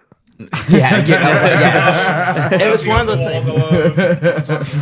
Everybody. Or you just talk to yourself. Well, technically, Yeah. yeah. I mean, like, He yeah. had like 15 people in the room. Oh yeah. yeah. Well, I that's mean, true, like, it's yeah. one of those things. Like, New people every day. in my head, like I was locked up too, and so I was in like the hole, you know, and so like I by myself. So I talk to myself. Yeah, yeah. And so like I'm used to just being by myself. So like when you guys are talking about like expressing yourself to other people, like believe me, yes, I've been there, but when I did, it backfired. Yeah. They used it against me. They'll like try to manipulate me into doing something for them and stuff like that because now they have something over my head. What do you mean by that? Like you mean like your friends and stuff like Yeah. that? Yeah, So just like, like oh, we know people- you're struggling, so like, Here, help us out, move this room, and so you'll make you feel better because you're active. Yeah. Like, well, dude, need to move this room. I'm just using that. yeah, right but I now, mean, they're just like, asking you to do stuff like something that- favors for 'em yeah. or whatever the case might be. But, and if I like, dude, I'm not in the mood. It's like, but it will help you. It will help you. Yeah, yeah, It will- yeah. It will. It Yeah. will. It's just like how you were like saying earlier. But it's like one thing that I do like in my book that helped me was probation. Uh huh. Because I told him like, dude, I'm not quitting drugs. F you. I don't care if it's illegal. Yeah. Like I'm gonna come back and next year with a stolen sandwich because they want me because I want it. Yeah, dude, it's a legit thing for me.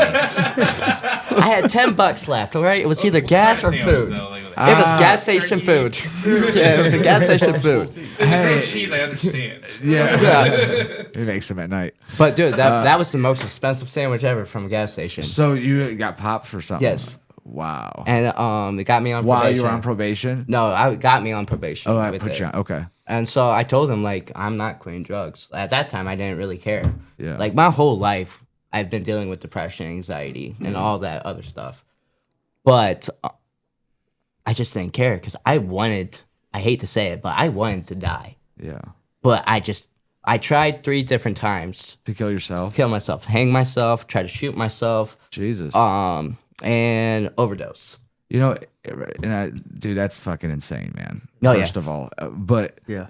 to everybody, once again, we are far Yeah, from yeah, I'm not a professionals. professional. You know, if you're having thoughts or if this is ever something that's coming across your mind, you know, like there's places to get help. Please do. If you need, you know, links or anything like that, you can reach out to us, veterans, my brothers in arms, like for sure.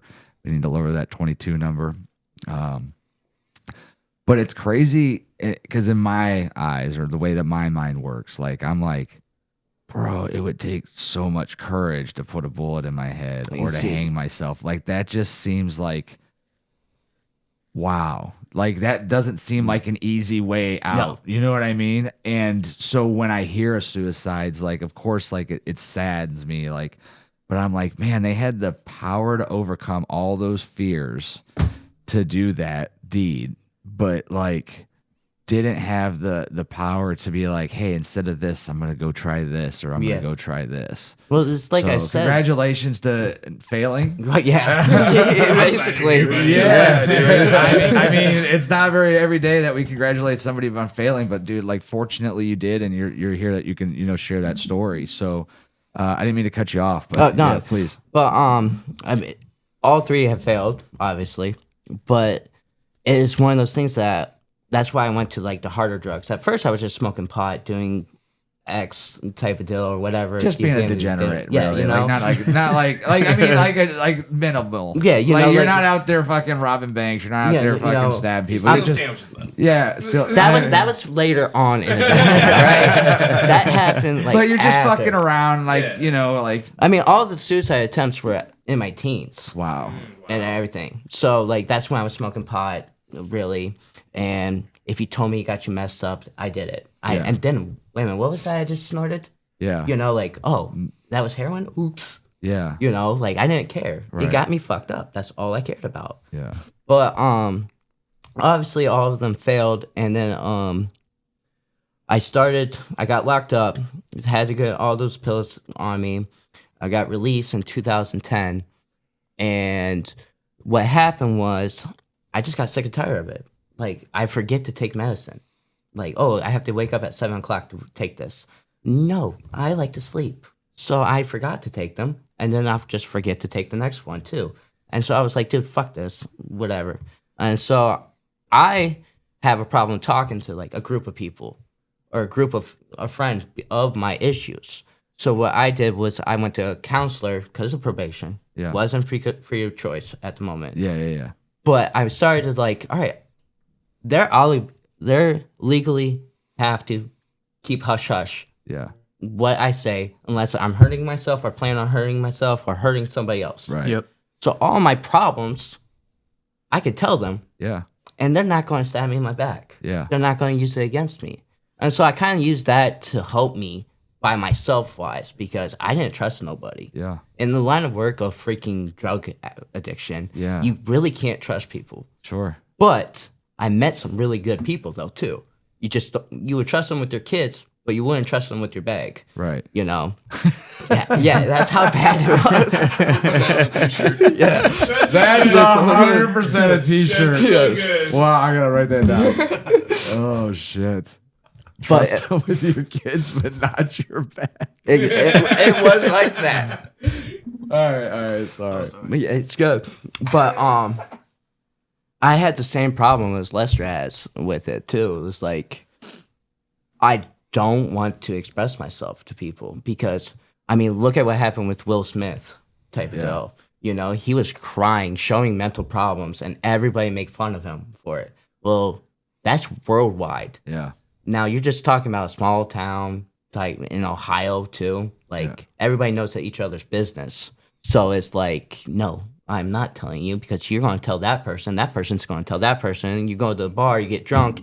You're all telling that person. Yeah. My problem's that I can't handle my friend pass away type of deal. Right. I can't handle that, so I'm doing drugs. So now everybody in the town knows. Right. And it's like, no, dude, I'll just keep my demons to myself with that. And it's like happened to that for a long time. Finally got problems. Had to go to rehab and everything up in Ashtabula. And went to my first AA meeting, and like, dude, I broke down crying because I was like, dude, I might actually have a problem. But it was like I was hanging out with the wrong people too. Yeah, that's where I was going to say. First of all, congratulations, and pushing through everything. It's not easy, and everybody has their own way of doing it. And I think what you've done and the turnaround and what you continue to do is amazing. So congratulations. I appreciate there. But that. Thank you. What you just said is a lot of it is who you associate yourself with. I went down the path a couple of times of some things, and not heroin or anything like that, but just wrong crowds, and there were times where when I did remove myself from them, and that it does seem like there's nobody to talk to, right? And it does seem like you can't trust anybody, and I'll tell you, even to this day, I probably don't trust maybe more than a handful of people. No, I'm the same way. Like, I probably only 4 people. Yeah. I actually can legitimately trust, and one's my wife and one's my brother. Yeah. Well, I mean, when it comes to an inner circle, I think that's a key to a lot of men's success is having that inner circle. I mean, my best friend, he's like a brother to me. We haven't really hung out in probably 8 months, but if my world was crashing down tomorrow, like, I know I have a bed or a couch at his place and somebody to shoot the shit with and whatever. Hell, he'd probably be like, let's just go to Vegas for the weekend or what. Like, there's no doubt in my mind, like, it would be like we were hanging out every single day for, forever, because that's just how close we are or whatever. And you got to have that inner circle. And that's what and hopefully it's a wife, and hopefully it's family, but sometimes it's not. Like, sometimes there's stuff that I don't want to share with my wife. Why? Because I don't want it to affect our relationship, and it will. It's a burden on her. Yeah. Like, if she knows that I'm struggling with something, then guess what? That's going to be on her mind on a daily basis. So now, like, let's say for whatever reason bills are tight one month, or I'm worried about losing a job, and I start discussing, okay, well, now we're going to argue about if I bought a bag of chips at the gas station because you just said you were stressed out about your job, or da da da da da. And then she's going to be like, and I'm working extra hours to make sure that we're putting money. Like, that's how, like, that burden, like, transfers to somebody else when you share that. But if you've got an inner circle, or in your case, you found a counselor, like, just share that shit, and be done. And the other thing is, though, you got to have the self-confidence in order to, like, be like, I don't give a fuck about what people think of me. What too. people think. And see, Yep. I had that fake, don't give a fuck. Yeah. You that know, drug-induced. a little bit. Yeah, like- I don't really care. Like, if I hurt your feelings, boo-hoo. Yeah. Cry me a river. Yeah. And, I don't care what you think of me. Yeah. But subconsciously, I don't want you to know my problems. I don't want to be a burden to you. I don't want to be...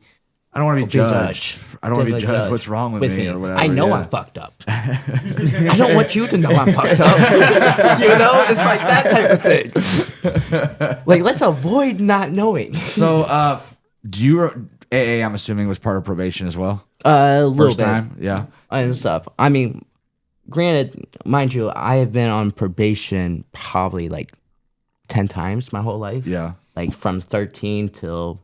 I think the last time was 2018, 16. So how long have you been clean then? I have been clean from 2020. Oh, shit. So 5 years. Yeah. Congratulations, dude. Yeah. Good job. I kind of had to move out of my town Yeah. to get away because Yep. here's the weird part for me. It wasn't the actual drugs. It was the people. The environment. Yeah. Because I can just walk to Circle K, go get a Polar Pop, meet somebody I used to get high with, and be like, hey, I got a bag. You want to go do a line? I'm like, yeah, sure. Yeah. Like, fuck, yeah, Just let's right, go. right back in Yeah, it. yeah, and all that. So for a whole year, I had to basically associate away from everybody. So I was inside, which was great because that's when COVID happened. Yeah. So it was that was my excuse. Yeah. And everything. You're like COVID actually saving lives. Yes, that was the only thing. But and so I had to move down to where I live at now, down in Alliance, just away from everybody, just so I can get a fresh new start and everything. Had a new job, got married and everything with Congratulations, it too. man. Yeah, which I mean, You said you got a kid too, right? yeah, I have 3 kids, two, Oh, shit. Okay. How two old? step kids and one actually, but they're all mine. Yeah. You know, How old are they? 6, 4, and 2. Oh, man. Oh, wow. That's why I Got said your hands it's the full. kids. Bro, you gotta be sober, bro. Keep up with that. That's Why I said it's kids count as activities. Yeah, type well, of I'm deal. sure you do activities with the kids Oh, too, yeah. right? Oh yeah, we go for walks a lot of times once we can. Yeah, and yeah, everything. That's interesting too. Not to once. Oh, yeah, again no, go you're off good. home, but you talked about we go for walks when we can. Like if you're in California, Florida, Texas, genuinely people just look healthier. Right. And I mean, because they're always out in the sun, they're always getting that vitamin D, right? They're always outside because why not? It's nice outside. You don't hunker down for the wintertime and stay inside and eat junk food and play video games. Seasonal Like, depression is a thing. it is, but there's yes. there's other things that we can do. And once again, find yourself a gym, find yourself I know Danny, you like pickleball. You know, That's but- good. That's good, yeah. Love yeah, but there's other things that you can do. I'm actually, I don't think I could do it because I hate treadmills, but I think that Peloton community thing is cool as shit. Like I like the idea of competing with other people, so it'd be fun like to go on those runs and stuff, or just suck it up like David Goggins, fucking run with the fucking thong on and nothing else. And just fucking go get him, dude, for Bare feet up 145 the miles. mountain. Yeah. 130 miles. You fucking suck. You want turkey? You can't come to Thanksgiving unless you run a whole mile with no shoes on. Dick wiggling in the wind. I got this.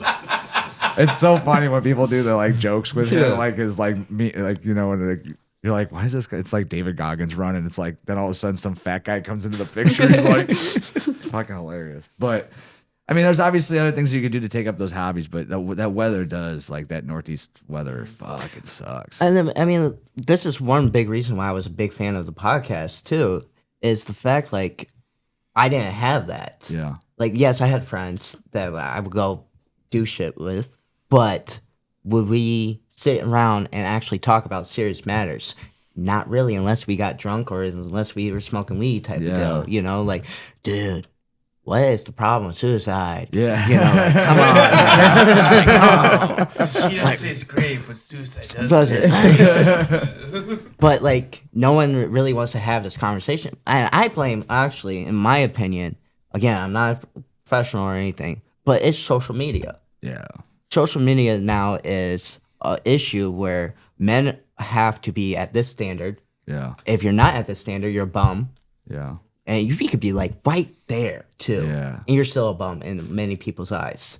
And so to us men, that means a lot. Sure. Like, all right, yeah, you think 100% right. That's Yeah. That's a very strong point. Like, other men's opinion of me does matter. you know To a like, degree, if I think equally of them, Yeah, I you- should say. Like, there's people that I'm like, I don't really care what you think, but there's others where I'm like, you'd care to a point. Yeah. Like even the person you're like, I don't care. Yeah. You know, but you do to a point of the fact like, do I look presentable at Yeah. least?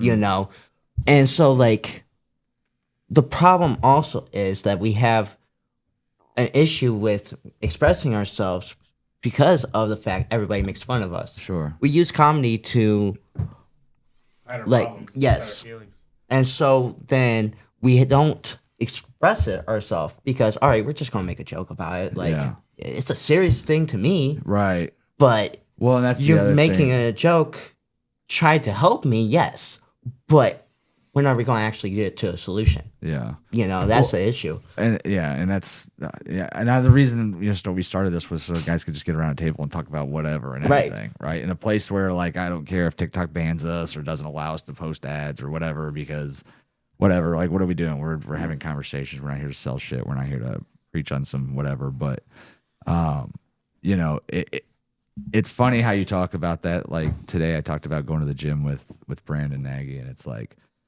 fuck, this dude is making me work way harder than I want to today. Yes. But Brandon's a stand-up guy. He was in the same business that I was in for 20 years. He's built like a brick shit house.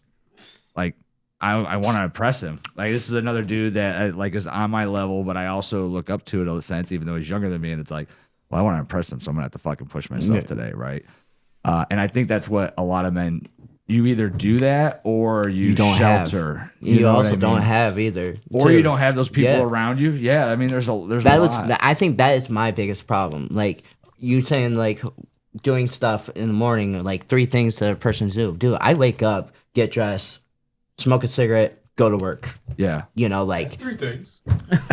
honestly, just waking up to go to work. Yeah, It's yeah. like, dude, man, do I really want to go? Yeah. Like, I could call off. I could. You know, I got sick time. Yeah, right. But like, in my opinion, with myself, like I can't do more than like 3 days off. Yeah. After that, if I'm not doing nothing, because I play video games, Yeah. and so like I'll play video games to help with my mental problems. But if I'm not physically doing something within a 3-day period, dude, I am like harsh on myself. Like I'll get down depressed to myself. Like, dude, you are a freaking bum, dude. Yeah. You didn't even mow the yard type of deal, you know? Like you had 3 days to do it. Now on the 4th day you want to do it. The fuck is wrong with you? It's funny though, because that'll put you into a sense too. Like Yes. there's days where I'm like I smoke Black and Mild, so I'm like, dude, I just talked about how much time I don't have today. I smoked 3 Black and Milds. That's at least an hour. Right. Like it takes 20 Yes. minutes to fucking smoke. I'm like, fuck, I wasted an hour. Yeah. And I can't get it back. And what did I do while I was at an hour? Probably scrolling or doing something else that was completely fucking useless. So now I at least try to take that time and like, all right, if I'm gonna smoke, I'm gonna do this. But smoking is so fucking bad for me. I'm like, why did I just fucking smoke? Now I feel like shit. It's just crazy how many things that, even though I think I have a lot of things in my life that I do really well, like there's still crutches that you fall back on that are fucking bad. And so that's where I think that, you have to make that choice of like, okay, this is important to me and focus on those rather than trying to focus on everything. Yeah. Because if you focus on being perfect with everything every single day, when you miss, you're going to give up on everything and then you're going to fall into a hole. And see, that's like one of my biggest problems. Like, I tried to go to the gym during like after COVID and everything, but I didn't know what I'm doing. Yeah.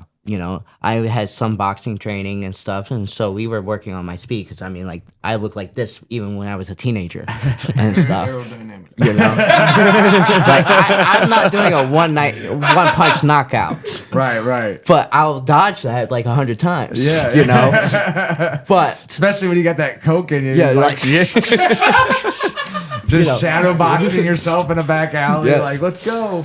and so like I was going to the gym for a while, and I would just do everything. Yeah.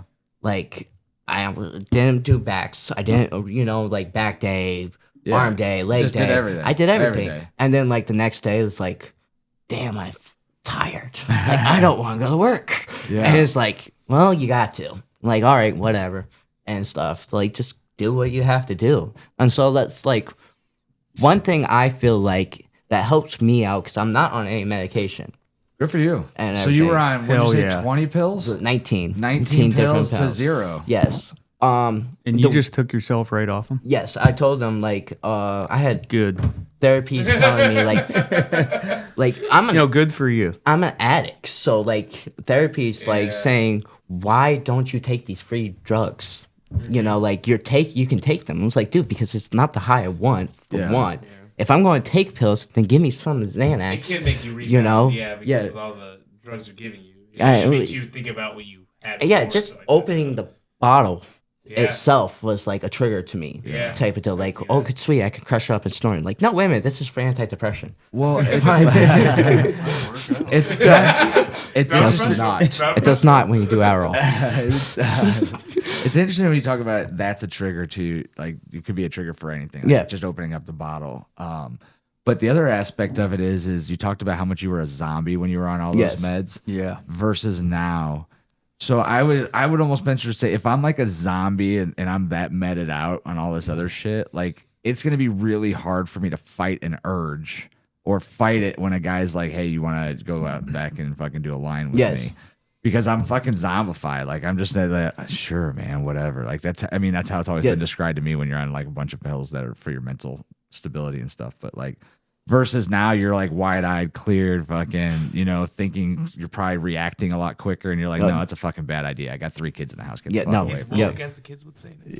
Yeah. Yeah. Well, see, the problem also is like, the joke is around my friends and everything is I have crackhead energy. Yeah. Like, and I hated crack, to tell you the truth. Like, I hate crack. Done it before. Not Yes. doing it again. No, not do it again. But, so the joke is I have crackhead energy. Yeah. And so, like, isolating myself from people was a big issue for me in the beginning, too, because, one, I don't like staying inside. I will go for walks, like, all the time. But Yeah. I'll meet somebody on the streets and Yeah. everything. So it's like, all right, stay home and play video games. Stay home and watch movies. Honestly, video games and movies help me with dealing with my depression and my addiction was because one of the TV shows I was watching at the time was Teen Wolf. Yeah. The TV show on MTV. Yeah. He had to control his anger or he'll turn into a werewolf type of deal. Well, I have to control my demon of addiction or I'll turn into a monster type of deal.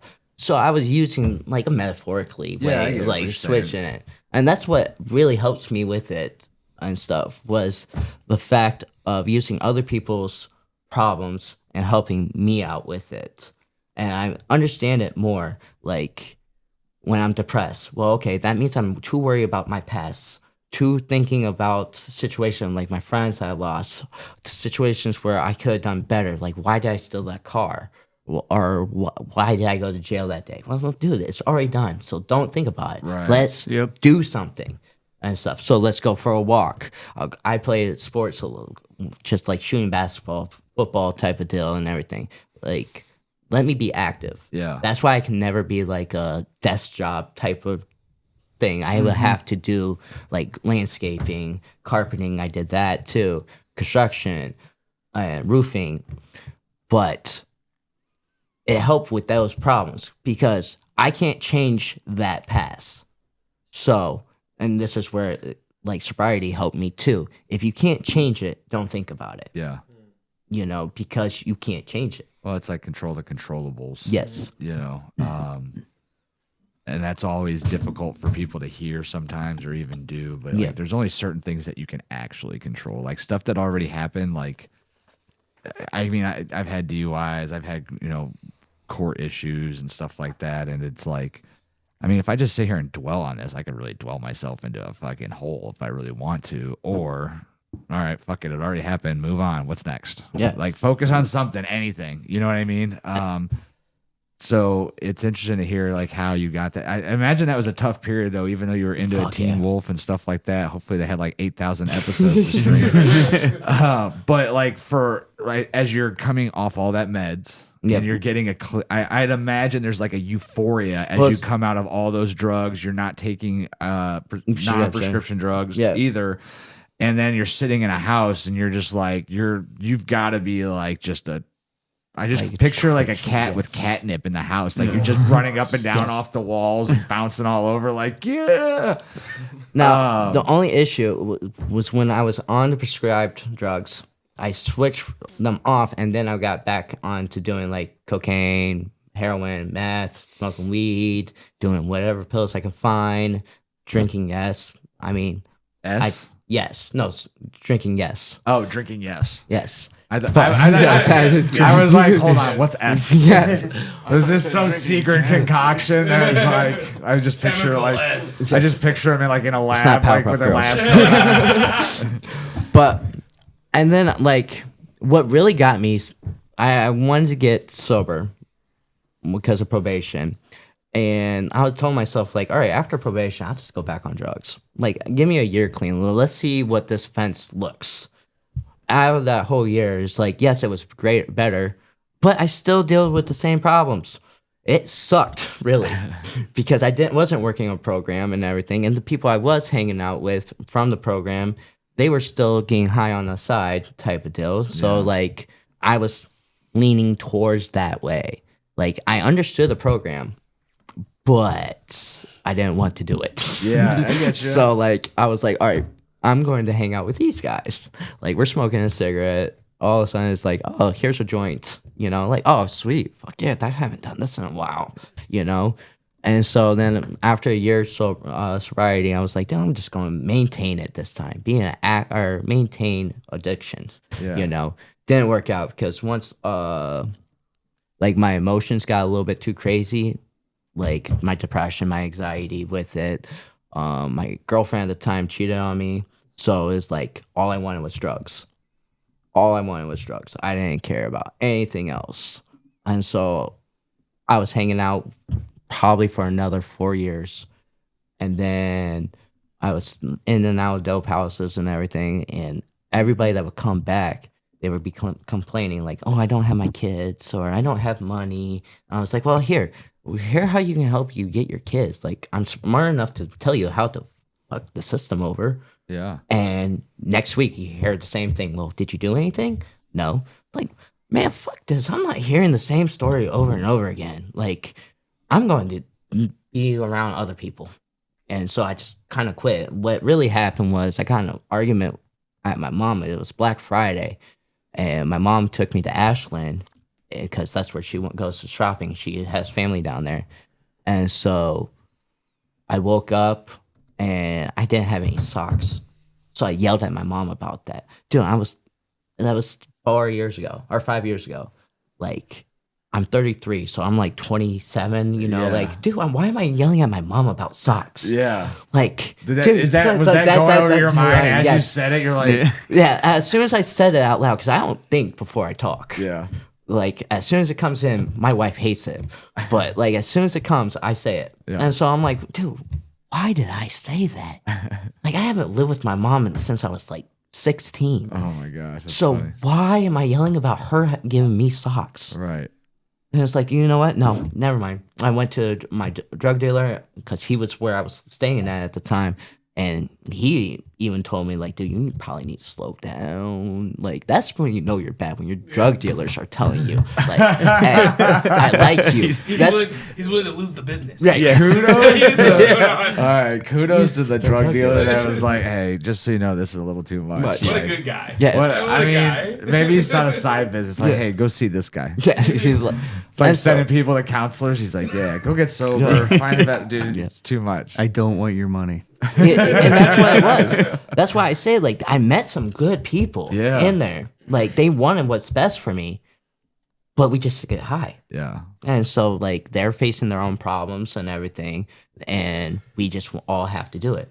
Like, I'm crazy on drugs or off drugs, Yeah. so it doesn't really bother me, Yeah. you know? But so after that, and I told him, like, dude, I'm done. Like, I am done. And so I hid myself for a year and moved down here and everything. And been working on myself a program, got religious just recently. I grew up in a church wise, so it was always there. But during my teenage years, I didn't really believe. So I did research like mythology, Greek mythology, Norse mythology, Egyptian mythology, Nordic? No, not. I already said that one. Christian mythology. It was more of freaking Ireland's mythology. Yeah. I can't remember Druids type of things Okay. and stuff. Japanese, Buddhism, Arab. I did the research wise, and it was Yeah. like, dude, all this is confusing as hell.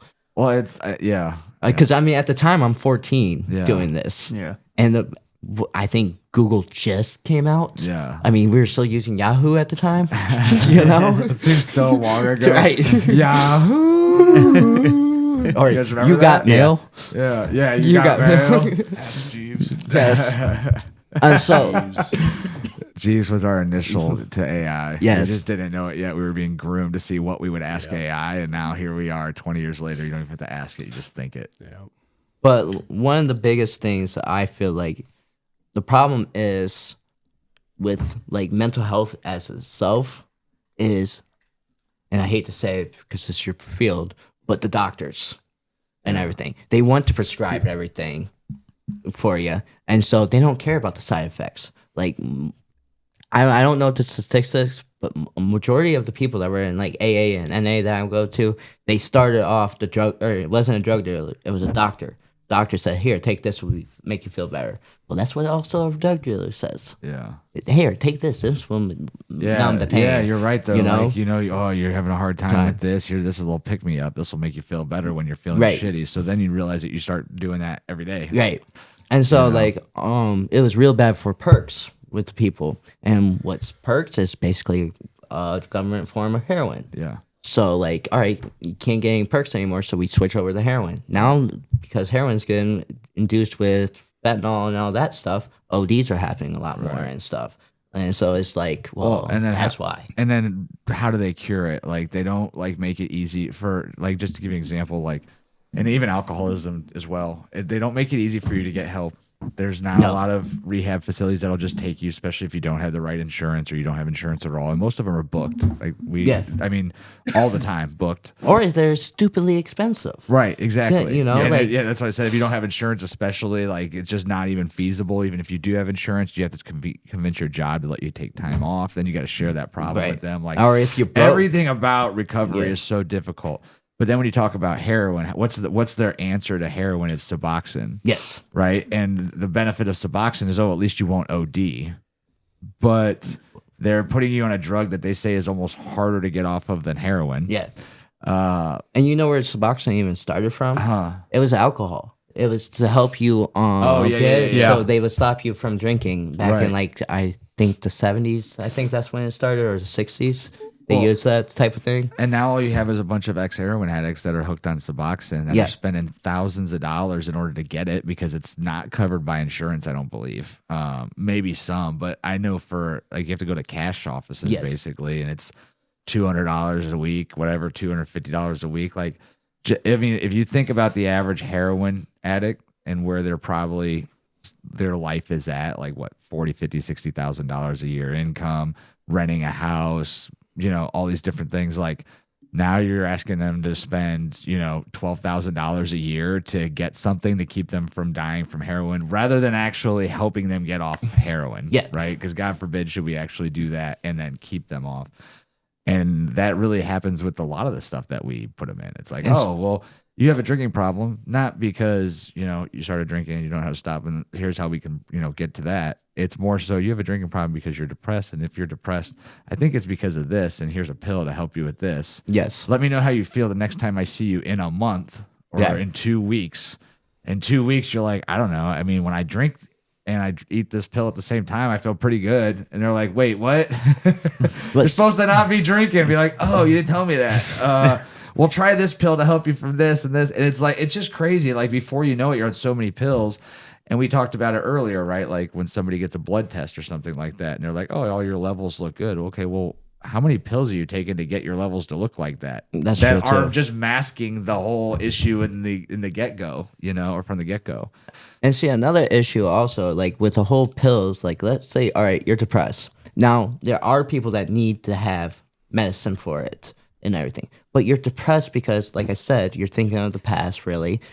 But what are you doing with it? Like the pill, even if you do have to take a pill, it's not going to make the depression go away. Right. You have to actually do something too. Go hunting, go fishing, go racing, Anything. I mean, it's anything actively. That's hobbies. Right. Hobbies. And that's where I think the problem is with like the youth now, even people my age too, which I know I don't look like it, but I am in my 30s. But like, they don't want to be active. Yeah. It's phones. It's going through there. Well, guess what? You're mindlessly looking at everybody else that has a better life on camera, by the way. It's not the fact that you're actually seeing their actual life on camera. Seeing the It looks highlight like reel. else. Yeah. Yep. I can make a pretty good highlight reel of the Brown season, but they're 3-11. Yeah. Right. Yes. Yes. But so you see that. You see like a 16-year-old making $3 million a year type of deal, or they're saying they are. Yeah, well, And it might so- be yeah. great for them, but Right. I mean, it's. But to the average other Joe, that's depressing. Definitely if you're like 30, 40s and stuff. And I like, think it depends on what you define as important to you. yeah, that's true too. You Because know, like if I lost everything tomorrow, like I'd be all right. I'd fucking I'd get my last $600. I'd fly to Hawaii and I'd live on the beach. Like I'd be good. I mean, Like, even I could for do me, that right now. Actually, I'm thinking about it. well, yeah, because of the weather now. We're in Ohio, Yeah, so of right. course Hawaii sounds But good. but it's just I'm just saying like it does those high expectations Right. don't have to be. You don't have to have the highest of high expectations. It's just I want to live my life a little bit better on this earth. What are some things I could do? I want to travel. It's funny how when I was in my 20s, I regret that I didn't travel as much in my 20s. Like for See, I those hated that. for those people that are like 16 to 30, like if you are not traveling at Travel. least every if you're not taking 2 weeks and going somewhere every year, like you're making a mistake. You have plenty of time to work your ass off. I worked 6 to 7 days a week, 12 to 14 hours a day from the time, well, really since I was 17 until I was like 39, 40. See, And I missed a lot where I'm like, fuck, I didn't realize. Like, for instance, I would go to the bar, get bottle service for me and like 3 of my friends, spend $1,000. Yep. Whereas $1,000, I could catch a flight over to Iceland and have 5-6 days in a place and have food paid for the same price by myself and have a good time. Yeah, did it already. yeah, A little bit more expensive when you're with your wife. just a tad though. You can't just eat a shawarma for 3 meals a day in order to save money. It was fantastic. It was like, But it's like we don't think about. But we go out to the bar, we drop $200 on a bar tab, $100 on a bar tab, and then we talk about I'm broke now. broke or Yeah. I can't afford this. That's fucking depressing. Like when you're sitting there after you drop $130 at the bar, not only are you hungover, not only do you feel like shit, but now you're like, fuck, I just spent $130 and I could have spent that to do this, or I could have spent that to do this, or whatever the case might be. And I think that that all ties in and it gets into that same area where it's like thinking about that past. Yeah. Yeah. My biggest thing is I don't care about money. Like I've been broke my whole life basically. I've been homeless. I've been sleeping in dumpsters a couple times. I've slept out in the woods during winter. Believe me, don't do that. Don't do that. Don't think you'll have to convince me. That's Yes. a bad idea. Definitely up in Asheboro County type of deal. That's far by the lake. Yeah, so lake 20 will pay- inches of Oh, snow yeah. last week or Yes. 2 weeks ago. Like, Yes. fuck. But my goal was always I wanted to be a dad. Like I didn't care about money. I wanted to be a dad. My dad was in the army, so I traveled everywhere. I don't have a hometown really. Yeah. So like I was born in California, then moved to Texas before I was 2 years old. My brother was born, and then we moved to Germany. Like it was everywhere. So you got some experiences. With travel, yes, Fuck. and everything. Seen some different cultures too, and some of it was also with the drugs with it too later on. Yeah. But like, my personality is, I'll try everything and do everything. Like, all right, you want to go to the gym? Okay, I'll go to the gym with you. I might be suck at it, but I'm still gonna do it. I mean, there's no such thing as sucking at it. You just do it. Yeah, Yeah. Or I mean, like, dude, one of my things I wanted to try to do was rock climbing Yeah. and everything. Like, it's going to suck, but I'll do it because Yeah. to me that sounds fun. That's Yeah. exciting. I'm a drilling junkie Yeah. and stuff. there's That's a why I rock climbing did place met. here. There's an indoor rock climbing place nearby, actually. Don't tell me that because it's an hour drive from where I live. So my wife is not too happy about that. That's so funny. All right. Well, you guys are being quiet down there Yeah. on the end. I was just enjoying his Yeah, I was story listening. here. Yeah. Yeah. I didn't know all that about you. I mean, Wow. like I said, like I'm not. I'll open up. Like if you ask me, like yeah, but if you'd be like, hey, you going through something? It's like, yeah, but I don't want to talk about it. Yeah. It's like let me go smoke a cigarette and let me think about it. Like I overthink about talking about my problems. Yeah. It's like, do I really trust this person? Yeah. Do I really want this issue to be brought out? That's why I like this podcast for what it stands and everything, because I do believe the problem with addiction and alcoholism is not communication. So, like, what brings AA and NA together so well is communicating with another group of people who Yeah. won't judge you and everything. So, like, if more people were like that, I think the problem of suicide, problem of mental health, problem with addiction will go down a lot more if we would just accept the fact that we're all people and we're messed up. Yeah. And we all need help. Doesn't matter what it is Yeah. and everything. And so, I mean, like, even with, like, admitting that you have a problem, so real proud of you for that, just saying that. But now is the time to think, how can I better myself and what do I need to do? Like, yes, talk to your friends about it. That is the most important thing. But also communicate well enough to know that that is a person that you are willing to throw everything down and know that that is not going to be a burden to them. I feel it all comes down to like, at the end of the day, who you surround yourself with. Yes. You literally can have a group of people like us. Our friend group is amazing. We support each Right. other. We back each other up. We call each other out when we need to, respectfully. And then you have other groups that just hear your problem, either put you down, like you went through, Right. or or to see the problem you have and do not help at all and just feed into it. You know, Yep. it really does come down to who you surround yourself with, who you're going to be able to trust with, and then that will be able to put your boundaries down, or your walls down, and actually speak on what's going on. And those people hopefully are really good friends or even really good family, and will help you through them or be there when you need to without making you feel like a piece of crap. Right. And that's the That's- biggest issue that is everybody wants to make you feel like, oh, I'm doing better because of it.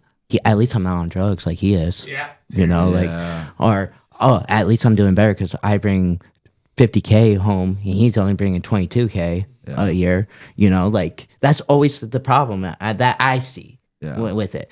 But I don't also have that group like you guys do with it. And so when I moved down to Alliance, I told myself, all right, we're going to change. I'm going to change the way I find friends, and I'm going to change the way I do stuff. And that's how I kind of met Lester. Was, all right, let's bring out the goofy side in you. Yeah. Like, you're goofy all the time, so I do cosplay. Yeah. You know, like, it's so like, What's up?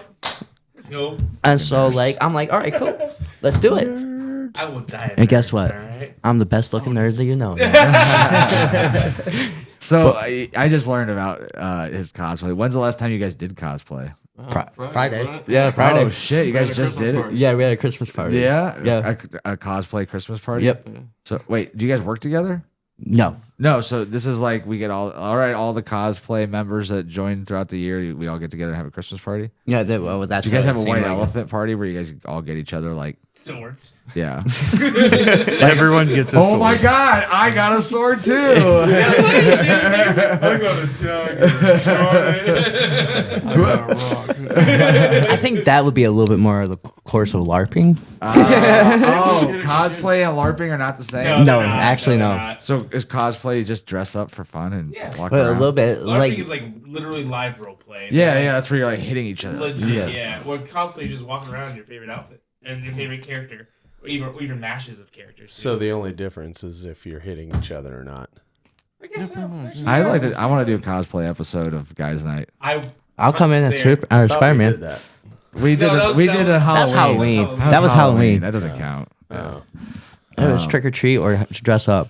Wait, so which one is the one where we can beat each other? Because that's the one That's we're gonna do. LARPing. So then we Yeah, have that's to when you LARP. need to I'll do a live LARPing. It's actually It's MMA, right? Yeah. Let's do it. Yeah. it's actually not that bad either. LARPing. Yeah. I've had friends that actually did it. And I was like, go there. I mean, you can go paintballing. That's kind of like Yes. LARPing. I mean, it is assume. It's- basically. Yeah, LARPing except with you. guns. Yeah, it's like having guns. It's Not a real bullet.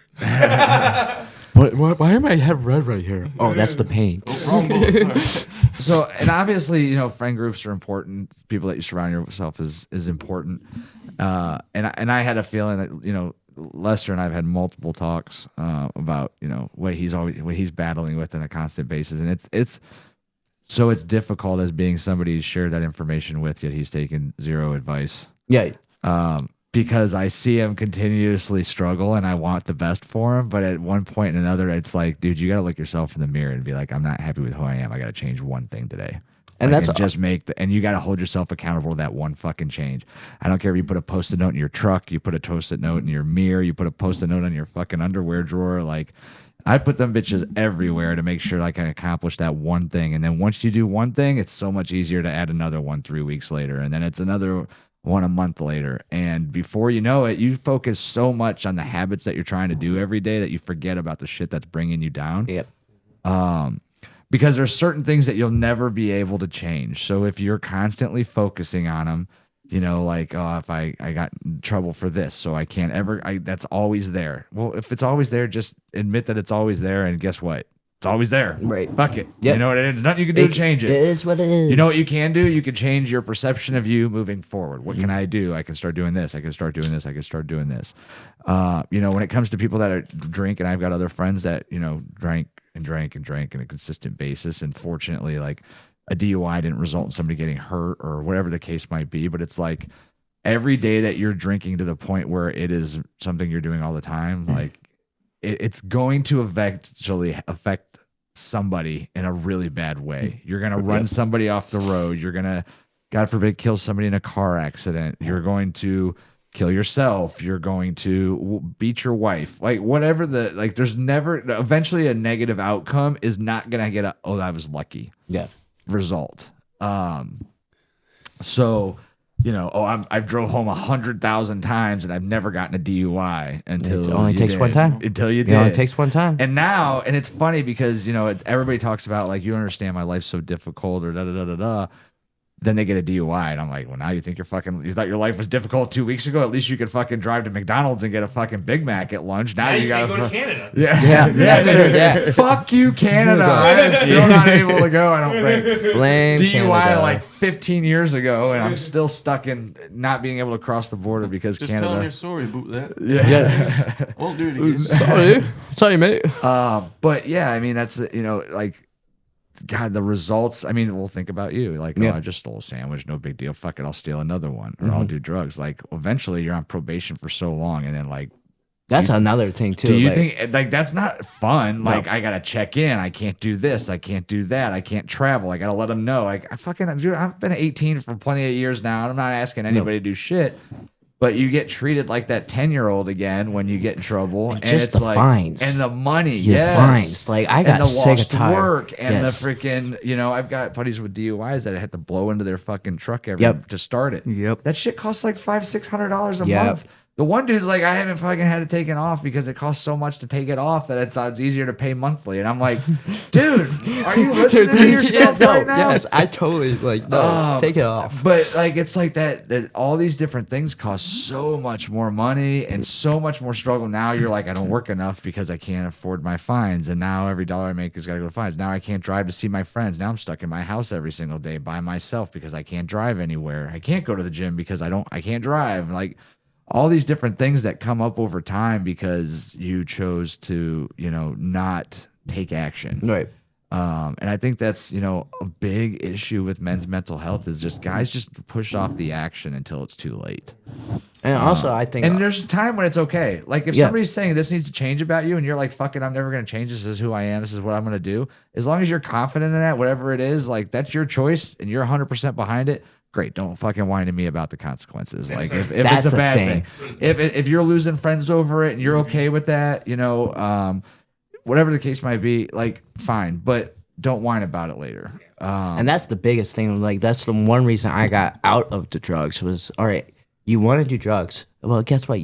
It's illegal. So you're going to get caught sooner or later. Yeah. Like, you're not freaking Casper. You're not going to just fly away and magically disappear. There is no happy ending for a drug dealer. Yeah. There's no happy ending for an addict that's still actively using. So you're going to get caught. So don't come to me complaining about your actions Yeah. or your consequences for your actions. Yeah. And then do the exact same thing. That's insanity. Like doing the same thing and expecting different results. Yeah. Like, come on now.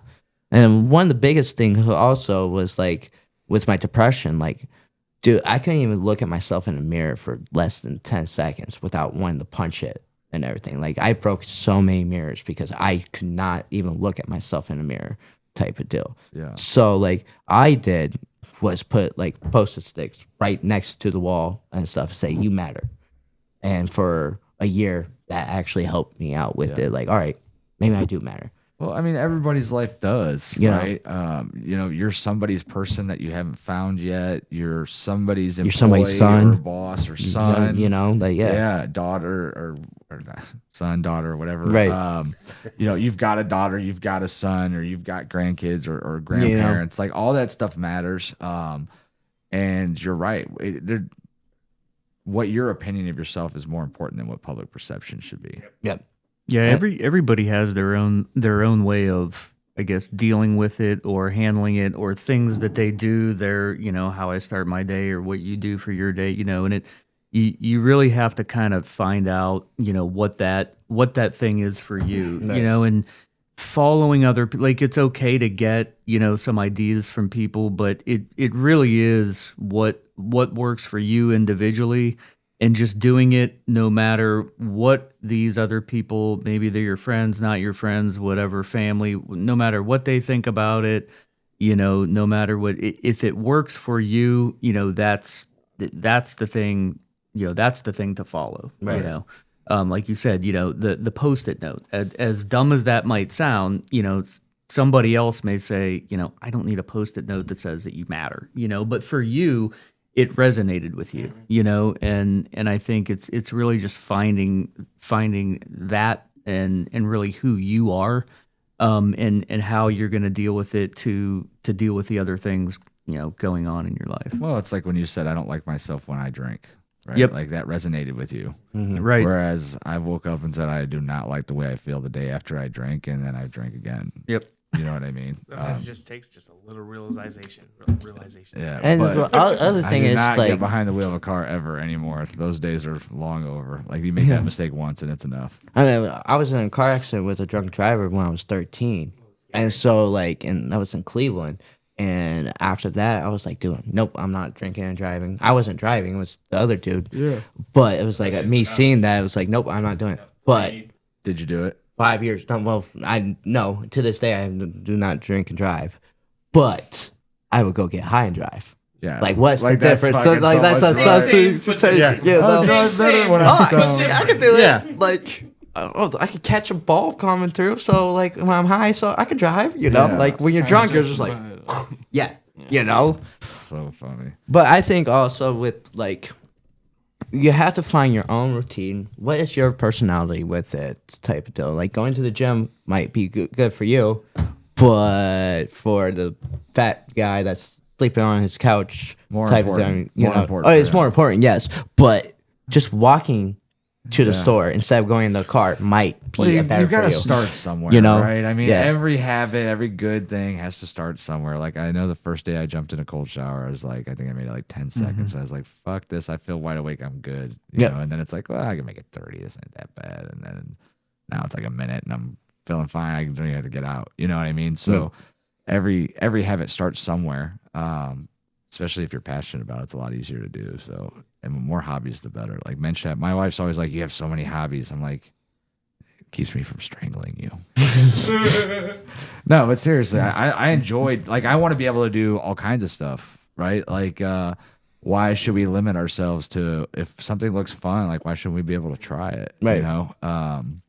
That's why I'm always down to like do stuff. Yeah, like, somebody has to do like something, let's go. I saw the post about, hey, you guys want to do this? I'm Yeah. like, fuck yeah! Like this is a dream come true for me. Yeah, it's like I want to cool. do this. All right, like Yeah. so what if they don't like me at this first time? All right, I did it at least. Yeah. mark it off the checklist. Yeah. You know. Yeah. No, and it's funny. It's funny. I was just thinking in my head. I was like, man, this guy was really quiet for like the first hour. And Oh, I was listening. No, now he's like just fucking spread his Yeah. wings, Yeah. ready for his own solo show. well, see, like the way I grew up is, first off, my mom taught me kids are supposed to be seen, not heard. So I was in the quiet in the corner watching everybody, and so I learned from people's body language, their tone, what their tics are, and stuff like that. And so, like, just hearing stories and from everybody else, I can get a grasp of like personalities and stuff and what they do and everything. It's just something that I've always done Yeah. and everything. No, that's a great trait to have too. Yeah, is you to be read able to people well. listen and read Yeah. them. And so I want, like, if I was smart enough to do the college thing, I would want to do, like, become a drug and alcohol counselor Yeah. and everything. But I tried it. I can't do school. Like, there's a reason I dropped out in 10th grade. Yeah. I mean, the good news is there's places out there that are hiring people without that degree that work as counselors. And Yeah, stuff you like know, that. that's what I'm slowly working towards, like, trying to figure out the way. I just haven't. Well, you got told my wife, yeah. The other thing is it's got to be local to you too, Right. right? Because they make decent hour. I know that they have like they take the guys out on trips, on sober trips and stuff Yeah. like that. And I think they're paying them somewhere between like $20 and $25 an hour, so it's not bad pay. To That's do a that. lot better than what I'm getting paid now. Let's just say and that. even if you do it for 4 to 5 hours on a weekend or something like that to like get your feet wet and then you start growing into something. So I'll connect you with somebody you can reach out to right. after this. Because that's what this is all I mean- about, is networking. Anytime we can help somebody grow or become a little, And that's accomplish what a I like dream, let's about make it. happen. Yeah. Like this is what 50, 100 years ago for men. This is what it was. Yeah. Like you got a group of people and you connected well with other people, so you went and did stuff. Well, that's like you go to it's Hardee's like, on a Saturday, dude. You got the freaking, World War II vets that are still there and I don't know how that place is open. I think those vets keep that place open. They're there like 5 days a week, getting coffee at like 6 a.m., 6:30 in the morning. Like, Yep. clockwork, dude. It's just something that they're used to. And you're right. That was something that previous generation did. They sat down and had conversations. You know, when's the last time you guys sat down with a group of people and nobody picked up a phone for 2 hours? You know, it doesn't happen. I think 2008. Yeah, You know? it just doesn't happen anymore right now. So it's just like it's good to just be able to have that conversation on here. So let's bring some other people into the fold while we're burning Daylight. 2:20. So we'll probably end this in the next 20 minutes or so, depending on where this goes. But so I know that Grayson, well, Dean and Danny, you guys have all mentioned leaning on God for that support and Jesus. And I think everybody, I don't need to share where I feel I've done that plenty of times. But I ask this in a sense of when you give all your blessing to God, right, for that change you've made, does it not take away from the confidence you should have in yourself being able to accomplish something very hard on your own? Because unless God came down and physically shook your hand and been like, I got you, you're talking to your subconscious. Yes. I've heard you say this before. Yeah, you're talking to yourself. Yeah. Like when you're praying, I understand that you're considering it talking to God and you're hoping that he's going to help you and do all these things. But really, if I sit here and say I pray, I'm talking to myself. Right. Especially if I'm doing it on my knees or whatever, on a bed before I go to bed or whatever it is that you do that, right? So I wonder, does that become like a crutch? And then do you take away from some of that self-confidence that you could possibly be giving yourself by saying, you know what? God gave me life, but fucking I did this shit on my own. Like I accomplished this goal by doing this, this, and this, or I focused on this, this, and this. Like I am my own higher power. And maybe that spawned off of a man who came down thousands of years ago and made a mark on a community, and that's passed through me through ancestor after ancestor, or whatever the case, whatever different views people could have. Were you stalking me when I was a teenager? This is exactly what I was thinking. But too. it's funny because when a lot of people say, you know, I think Jesus. I'm like, really? Did Jesus get you your ass out of bed at 5 o'clock every morning to go to the gym and hammer that out so you could be the best football player out there? Did Jesus tell you to pass Burger King, stop at the grocery store, pick up some chicken and cook it at home on yourself that night instead of eating fast food to make yourself better? You know, did Jesus tell you to, you know, did he take the drink out of your hand when you said this is the last one and you stopped, whether it was cold turkey or through a program? So all these different things that we say, like, I thank Jesus, I want to thank Jesus, but really, like, you're the one who finally took that person and said, I do not like who I am when I drink. I do not like when I don't feel confident and more powerful as a person. I do not like my current job and want to do something else. Like that's you making a change. So interested in your guys' thoughts on that. I think the best way to explain it and how I explain it to people is like two things. So with my anxiety and stuff like that aggravated me and stuff, like I look at it as Jesus helps us through it. I don't say, hey, Jesus, do this for me. I say, Jesus, help me through it. So, you know, Jesus or God didn't get rid of the lions for Daniel and the lions did. He helped him through it. Okay? It's two different things. He doesn't take away your problems. He doesn't eliminate them. He helped you put that beer down. He looked deep inside of you and helped you remind you that you are loved, you are cared for by a higher being. So when I was going through that time where I felt like no one cared about me, no one loved me, I wasn't good enough, I remembered that my Lord and Savior, Jesus Christ, loved me so much that he died on the cross for me. He loved me so much to remind me that I am cared about and I am important, and that's all that matters. And then so on top of the fact of if I needed anything or motivation or something to help quit putting down alcohol, putting down lust and all that stuff, sure, yeah, it was me, but I also took it as it's more like he helped me do it. So he gave me that conviction and that love enough to love myself to put down something that would harm me. So then wouldn't it be as simple to say that he also is part of the reason that you were in anxiety, that you're part of the reason that you didn't like yourself, that he was part of the reason that you did all these other things as well? Look at it this way. When God made good, evil exists on its own. So I had this anxiety. I had the anxiety and stuff. It's not like God gave me that anxiety. I have it because, you know, there's the opposites of good and evil. Instead of resorting to the bad things to get me out of it, it was given to me or placed on me, so I used that as a result to fall back on God and Jesus to get me out of these slumps instead of resorting to the bad things. And then also the fact is, like, when Adam and Eve ate the apple, that brought in the whole fact of evil comes. Satan is now part of the world. Sure. So, yes, God is not peace or good all the time. He's, I don't know the term of it. This is another thing I suck at. Spiteful. Yes. And so he's not good, but he's justified. He's loving. He's caring. But also Satan's here. He's not as powerful as God, but he can put some like depression in your life, anxiety. Well, I would say Anxiety. in today's world, he might be more powerful in the sense of how many people are affected negatively on a daily basis. through I all see the that's things that we another just thing. Yes. talked about. You know. It's definitely running rampant. You know, like, yeah. Despite the fact that the majority, so here's my example. Like, I think I don't have to look it up. 62% of people attend church. 60-something% of people attend church or consider themselves under some religion. Right. But what percentage of people are committing crimes, doing drugs? Oh, a lot more than you think. You know what I mean? And it's Yeah. like, okay, so where's this crossover? So once again, we're giving all this credit to this being or this almighty, and it almost to me takes off,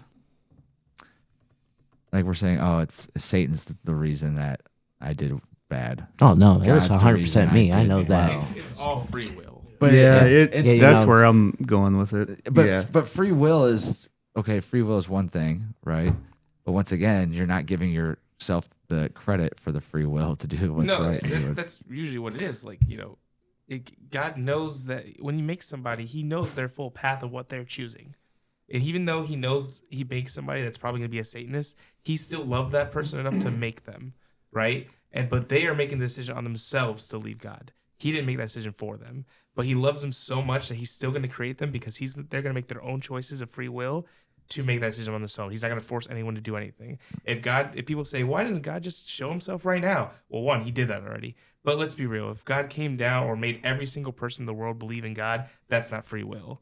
So he made everybody who they are. So if they made the decision to choose him, they choose him. If they made the decision not to choose him, he's going to let them go. Because if you don't want to be with them, he's not going to force you to be with them. Hold on a second. If Jesus Christ came down right now and I believed in him, that would be my free will to believe in him. Well, true. Yeah, I'm it's your just free saying, will. like, Yeah. we could say it doesn't seem that big of a deal for a guy who created the fucking world to just stop down and say hello every fucking 10 years. But you if know, Jesus- even 50. Like, I mean, that's Yeah. a lifespan. Like, dude, hey, Jesus is gonna be here in the next 50 years. Better get your shit together, guys. Like, hey, don't be acting a fool and starting wars and fucking sending nukes and shit like that. I mean, to me, if you loved your people that much and you realize something as simple as just making an appearance and being like, yo, what's up, dudes? I am here. Fuck you guys. Thought I wasn't. What's Well, up I now, mean- Will? I see you. Then I would have more belief. And that would be my free will to believe because I'm like, bro, that dude just came down from above out of nowhere. He's glowing, got a beard. The stories are legit. I was wrong. But isn't Jesus more of having faith in him than rather just seeing and Lead by believing? faith, not by Well, sight. but let's think about how the faith started. Did they just fucking have faith in a book that was written? No, they saw him supposedly. He came down. He made water turn red and red turn whatever and all that shit. So Moses part of the ways. All this shit supposedly fucking happened. And So nobody there's believed. stories to tell and people can believe. But at that point in time, before that, guess what? There was no stories because he never came. So nobody believed. But also, here's another thing to think about too. All right, before all that, why do you believe in God? Type of deal. You Because it believe was- in it Hebrew, was- it in was the a- Hebrew ways and Yeah, stuff. it was a way to. I mean, I've always believed that a religion of any kind, whether it's Greek mythology or anything, was a way to get a community to act a certain way or specific. Oh, I 100% agree with that. The church itself, I agree with that. Right. And everything. But I mean, Was like it- you think about like, okay, Greek mythology predates Christianity. Oh yeah. So why didn't they see God? They created their own gods out of thin air, apparently, because Jesus is more believable than Zeus, Right. right? So they lived for hundreds and hundreds and thousands of years believing in Zeus, who was completely unreal because they wanted to get the public to stay in order, believe in like sacrificing, follow certain beliefs, different things like that. So It it's was control. essentially it's the exact same thing. Just people were starting to get smarter. I feel like, and we're like, dude, nobody's in control of the lightning. This shit just happens. You know what I mean? Global warming. Well, see, here's also another thing that I kind of got like rethought of. Like, all right, like nothing against people who don't believe. Like that's your own choice. Right. But all right, let's say at the end of the day, at the end of life, there is something special. That there is God. Or no, that I believed, so I'm going to heaven and stuff. Well, Right. I mean, do I feel like I should go? No, but and according to their ways, I'm going. But all right, and so if there isn't anything, so what? I agree. Yeah, it's like, all right, I just spent my whole time worshiping a person that's not there, but guess what? I did good with helping my neighbors. I respected my parents, like the 10 Commandments type of deal. Yeah. Like, it's a moral way to live life and everything, but also, like, just in case, Yeah. you know, like, all right, maybe there is a hell or a heaven, so maybe just believe in God, like, on the back burner, like, yes, I will go to heaven and not go to hell, but if there isn't, then I'm a good person from it, and my memory of my kids realizing, like, okay, I'm going to be a better person because my dad was, you know, he did this way. Maybe it was because of Christ, or maybe because it was learning from Christ. That's what the reason I went back to it. And I think everything. that's 100% a terrific outlook, right? You know. Like, hey, look, I'm gonna believe. I believe. I'm gonna practice. I'm gonna do as I say. I'm gonna do all these different things.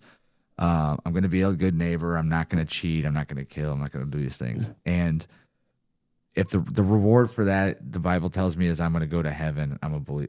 That's fantastic, Right. Right. And it's not that I want to turn believers into non-believers, because You I know. don't. But what I do want is for more men to take things into their own hands more, but also to give themselves credit for pretty awesome shit that they can accomplish.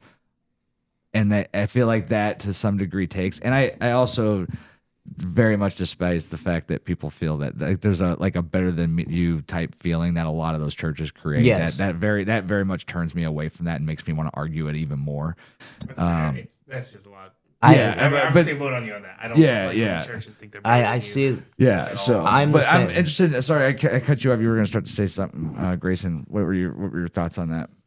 Oh, he's got to drink water. It's going to be a long one. He's like, I got No, a good no, one. no. I got a good one. Quick, Hold on a quick, second. I got some water. quick quiz there though. What percentage of the world do you guys believe are atheists? What's your guess? An atheist is considered what? Believing? Not believing in believing in anything that is higher. No, they don't. That's scientists. I thought they believe in a higher power. No, that is.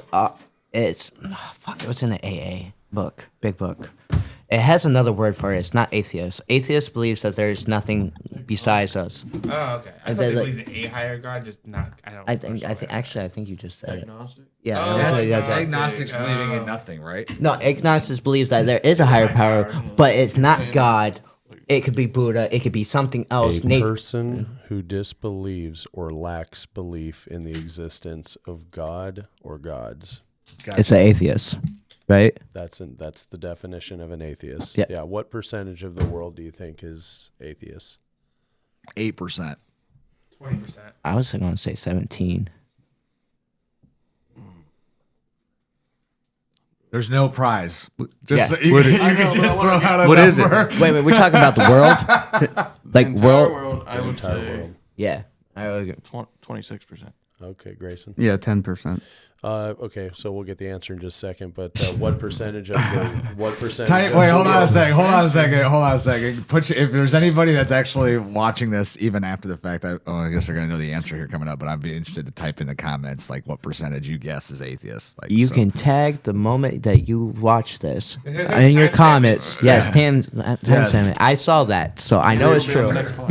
Remember the old movie? This would probably be more our age group of like the movies they'd show in school. Now stop the projector. Yeah. Yes, yeah. So audience, You knew that was a good stop, day. Stop the video. Type in the comments. Type in What the is your comments. guess? And by the way, I didn't say it earlier because I'm really bad at saying this, but it would be really grateful if you like and subscribe to the channel.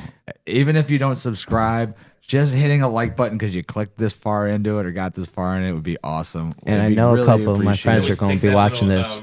Yeah? So, emoji yeah, on the they're all Share. happy about it. And hit the share button, dude. You know how much crap I get spammed with on Facebook, Instagram, everywhere else? Like, don't be afraid to put this in all your boss's freaking inbox for tomorrow morning. Like, have a good time with You it, all upset right? me. Watch this podcast. Yeah, just live. create a fake account, share this to every person in the world that you could think of, and they won't even know it was you. It'd be good and it'd do us some great. Just but blame also, that you got hacked. Yeah, like, subscribe, comment.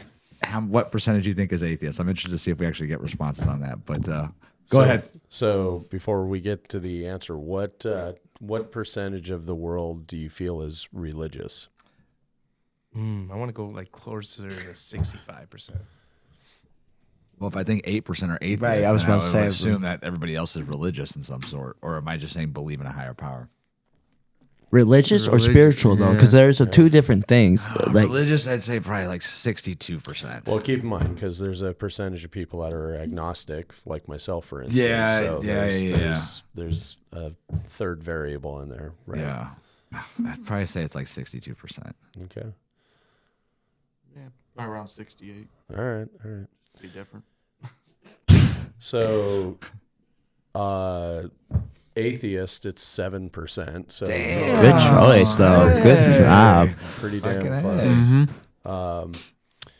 Which is interesting to think about, the world's problems right now. So the world's problems are It's because we don't stand up against them. They are the ones, the atheists wise, on like social media and stuff. That's what you see the most is anti stuff. So the atheists are the ones who are committing all the crimes. Is what No, you're saying? hell no. Okay, just I mean, checking. No, Hello, man, I'm right here living proof on that one. It's interesting in the fact though that you talk about if 90, like if assuming 8% are atheists, then that was 92% believe there's some higher power that's Of some sort. judging them, being whatever the case might be, right? Right. And I've even talked about I've had that thought of I believe there is a higher power. So So we all do all those things knowing that we think that. Oh yeah. 85% of the world is religious of some faction. Christianity is at the top of the list. Islam would be second. What's the percentage breakdown on that? Is it like 42-32? There's a lot more, probably. No, it's probably like 35% Christianity, 26%. Right. Your numbers you're pretty good at this. You're in the game. ballpark. 31% Christianity, 23% Muslim, and then Whole bunch of other a ones. whole bunch of other pieces. And of obviously, after that. Catholicism is considered in That'd be Christianity. in Christianity. Yeah. Yep. Yeah, just traveling, you get to speak, especially when you travel to Europe. I mean, There's Catholic churches Yes, next every- to every 7-Eleven. Like, bro, I fucking had bells out. Like we're in Santorini, and fucking there's bells literally 10 feet from my hotel, just going bam, bam. You ain't seen a freaking service until you've been in freaking Greece or whatever. Like when you're out there, like for Easter, insane, oh yeah, insane. party. Like every 10 minutes, bells. I'm like, what is going on? I felt like I was in Iraq and I was supposed to be pointing towards the. Oh, the jeez. east. But no, those churches go off like crazy. It's insane. Yeah, that's interesting. Yeah, 8% atheists. I guess that's believable though. I mean, everybody. 7%. You were 1 point off. Damn it. You really want to be right. Just make sure. But I think that comes into, like guys like Ray that was here the other day, where he talked about like he had to borrow a higher power. Oh, same. Yeah, I did you? did my first year that I was telling you that I got sober, I did not believe it. Christianity was not me. Yeah. I mean, my grandfather's a pastor. So, like, growing up, that was my church. Yeah. It's Christianity. You just weren't a believer. Yeah, he made it scary Yeah. to me. He has a deep voice, and on mic, it was, like, scary. Yeah. So, like, that's why I kind of went away with it. What helped me was karma. That was my higher power at the time, was karma, all right? If I do good, then good shit will happen to me. Yeah. So No, that's how- I mean, but there's people in that scenario that it creates. So there's always some form of it. What would you say the percentage was for religious again overall? 85%. 85. I was way Oh, off. I on thought you were that. 82. That was I did not think it was that high. So interesting. Once again. Yeah. So the agnostic population would probably be somewhere in between that, right? 'Cause Yeah. 6 or 7% as well. Yeah. So- Probably. Cool. Interesting. Yeah, Grayson, we were going to you. You were taking a sorry. deep breath. You stretched. I did. I noticed your left hand was flexing when you were doing this. I don't know if that's part of. No, I'm kidding. No. Left-handed thing. From the toothbrush. That's right. No, yeah, I guess the way I see it is, so you've got God the Father, God the Son, and God the Holy Spirit. I think the misconception is that people think that, God, right, is in order to really believe that, like to your point, you said, why doesn't he come down just every 10 years and, you know what I mean, just fix it or just make this person better or this group better or whatever. It's all right there written for us. First of all, the Holy Spirit lives within each one of us, right? So that's the Holy Spirit. That's the third part of the Holy Trinity. But, that's the good that lives within each one of us. Like I was saying earlier, I truly believe that we heal from the inside out. If you can find through the Holy Spirit following the path, and I'm not saying that you have to be a Bible thumper or whatever it is, but the right path, it just in my opinion, it truly is written out in the Bible. I mean, if you follow, if you follow for the most part the word of the Lord, and it's all about being good and about doing good for others, if you generally follow that, to me, that is the best path of life. That's the most peaceful path of life. That is the most loving path of life. And that is ultimately what's going to, lead you into heaven. I think there are so many, there's just so many, and we could go around and round with religion for hours. You know what I mean? Tonight, No, yeah. it just, that's the way I believe in it. And the more that I've gotten into, the daily devotional and reading the Bible, I mean, one chapter, it only takes you maybe 10 minutes to read it, but to really truly understand kind of what's being said there and taking that into your own life, and kind of portraying that out to those around you. I think there's a lot more people that actually want it, that if you just believe in yourself and you like find that one thing or those few things that you're just going to follow, and that helps you get through every day to being a better person. There are people seeking that they're craving it. They really, and they just are waiting for somebody like you, because maybe they saw you in the gym, or maybe they saw you at the Goth Fest. I forget what that is. That Cosplay. You guys, cosplay. There you go. Goth Fest. I mean, I did went through a phase, right? I did went through a phase. You know what I mean? I've seen him there too. Who Yeah, knows? we might have. But- like I said, I do crazy things. Yeah. But when they realize, when they realize that you're kind of somebody maybe that they didn't peg.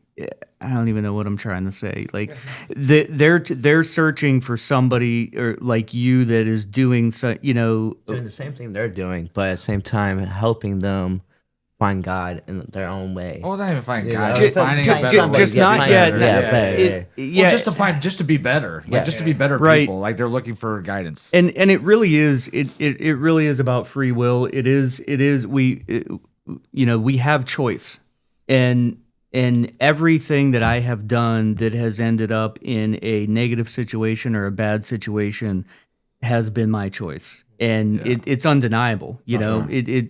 But you have the word, you have the pathway to follow to not to not go back on that, and to not do those things, make those choices. When you were talking about Adam and Eve, that's the temptation. There is so much temptation in front of us. Sure. And withholding back from doing what is tempting, even though it looks like it could better you, most people look at it from a financial standpoint, right? If I could just do that and, maybe I do cheat the system or maybe I do, but, or maybe I sell this thing to this guy where I don't really give a shit if it breaks or not. You know what I mean? Like I'm going to make, $100,000 on the sale, whatever. Yeah. It really is the temptation. And, the more that we withstand from following through that temptation and we just say no, to me, it just makes you that much stronger of a person. And it comes off, like when I started this, like everything about my outside transformed. And I think, and I'm not in this to look better or whatever. I'm doing it to feel better on the inside, and I think it has impacted a lot of people around me simply by just being around them and them seeing and going, all right, so, what do you do? Like, clearly you're doing something, but what is it that you're doing, and that they're thinking about, it's like, all right, there's a little demon sitting in there somewhere. Why are they seeking that? You know what I mean? So I don't know. But this whole conversation could go for hours. Yeah, I mean, I want to get back on topic so we can close out on this. But Danny looked like you had something to say. I don't know if you want to add to that. That was it. I was just listening, being the salt of the earth. Yeah, just and once again, we talked for 20 minutes about religion and how that impacts. But the idea of it was just to give you guys like some credit for the things that you're doing on a daily basis that you guys do individually, right? And to give yourself more power for it and to reach down for that power when you're struggling with something. So I'm curious, we talked about a couple of habits. List one habit you guys are currently doing every single day right now, positive. And then one that you would want to start right now. Start from David, go ahead, go first. Well, I mentioned mine earlier. Every single day I start with walking. It's the most easy thing for me, and I'm a home workout guy as well. I've got a rowing machine. I've got some other plyometric stuff that I use, but literally, so this morning I did not walk. Oh man, it's gonna be walking tonight. Yeah, Walking probably. in the dark, moonlight, whatever the song. Hey, those are the relaxing ones. Yeah. Yeah. No, but every day it just starts with walking. It's what I said kind of at the top of the episode was, put yourself in that situation of, I needed to go for a walk to clear my head. Well, yeah, you do every single fucking day. Yeah. Wake up, get going, get the heart going. And, yeah, so I didn't do it today because, we were out. Which is probably the day you need to do it the most. It's definitely the day. Is the day like the most. yeah. Like, yeah, there was. I did not want to do a cold shower this morning, but I definitely needed it the most. Yeah, so that's mine. And which one do you want to start? What's a habit you want to start? Oh, that I would like to start. Yeah. On top of that, in addition to the one you currently do. In addition to that, oh, okay. Man.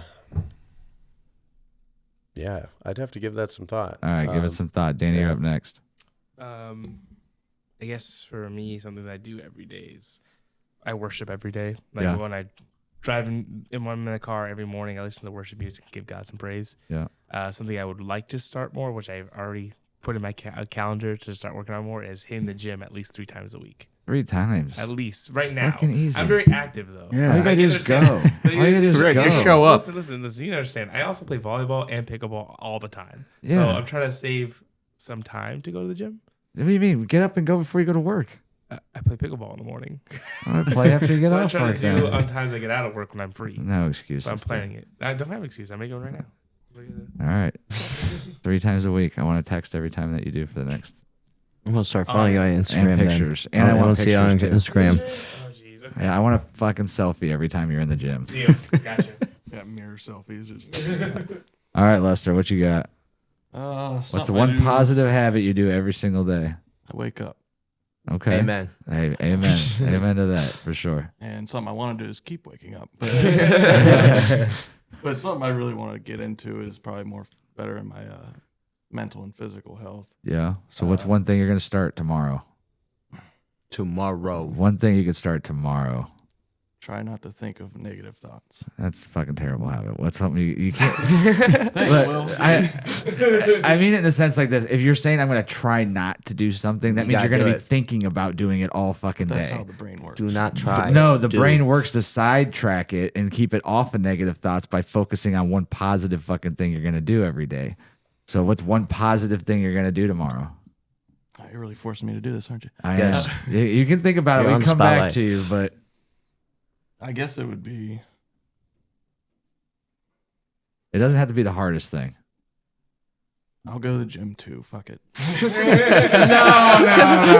a fun. I mean, I want you to go to the No gym. twisting arms here. or I mean, anything. I want you to go to gym. You know, real quick when we talk about the gym, and I talk about fitness and physical fitness all the time, and like, I heard a podcast. I don't remember who it was that said it, but he's like, you know what? If 10 millionaires walk into a fucking room, you don't know who's got the most money, who's got the biggest money, but you know who's in the best shape. That's And true. it automatically demands more respect than the other 9 millionaires if this one guy's in better shape than everybody else that's in the room. Because they automatically know you got more grit, grind, focus, energy, and discipline than all the other millionaires. So maybe this guy got lucky, maybe this guy did this, and maybe they're all just as good as you, but you automatically demand more respect by being the best shape of the room. So that's kind of something that I've always focused. So we keep talking about physical fitness. If you really want to go to the gym every day, I fucking applaud that. If that's gonna have it, you're gonna do. I want a fucking selfie for sure from you. Fucking tank top and fucking jeans and boots, fucking doing curls in front of the mirror, fucking Just have Marlboros. 2 hay bales. And then he takes a picture and walks away. That's a 10-minute sweat right there. Hey, every night then I want to. That'd be the best time for you to go because that would probably help with fucking those other Drinking. things that you're talking about. I Yeah, guarantee nighttime. because you can't do that drunk. There is one thing you cannot do drunk, and that is going to the gym. Let me tell you. Oh my god, I just can't even imagine. I've never done it, but fuck, I'm gonna Google it. TikTok. All right, what you got, Dean? One habit you're currently doing every day, and then one thing that you'd like to do. One habit I do, and it's a little bit of reverse psychology I do for myself, is instead of like saying, "Oh, great, I gotta go to work," I say, "I get to go to work." Yeah. I was like, because of the fact, like 5 years ago, I didn't have a job, I didn't have a home, I didn't have a car. You know, I barely had 2 socks. Yeah. You know, I was wearing the same underwear. You know, so I said, so like. It's funny to think Do it back, but backwards. like, Yeah. you can where it's like, man, no matter what, I've had it fucking worse. Right. So like, yes, I don't like my job, Yeah. but guess what? I have one. And it makes enough money that my family can provide. I Yeah. provide enough for my family. So, Which is a confidence yeah. booster, knowing Yes. you're taking care of a family, and Right. kids, and stuff like and that. so yeah. it's like I get to go to work. So you're thankful. Yes. That's it. Like, and it's like even the little things too, because there's days where not like my legs would not hurt because like doing so much drugs type of deal. Like I did not want to move my legs. Yeah. Oh my God. Like a workout type of deal. But just thankful that I can get up Yeah. with it too. So like telling myself like you had it worse. So I motivate myself to just do it. Like no one else is going to hold your hand and do this. You are. So I tell myself, you get to go to work. You get to that paycheck. You did it yourself. So Good keep deal. it going. Keep it going. Yeah. You know? Yeah. And stuff. And one thing I will probably want to start besides going to the gym because I want to gain weight. That's my Okay. biggest thing. I hate being 125 pounds. I've been like that since I was 13. But besides that, probably branch out a little bit more. So me and my wife even will have a community like this type of deal, something of this origins, you know, that I can have with other people. Yeah. And so I can help the next person, like pay it forward type of deal. That's awesome. That's the goal, at least. Did you did she go through addiction as well or no? No, not really. No. So she met you after you were clean? She met me during, really. Wow. And she Like, saw you go through that a transformation. little bit and stuff. Like we weren't really good friends. She's cousins to my best friend. Gotcha. One of my best friends and stuff. So like birthday party, she saw me when she was younger and everything.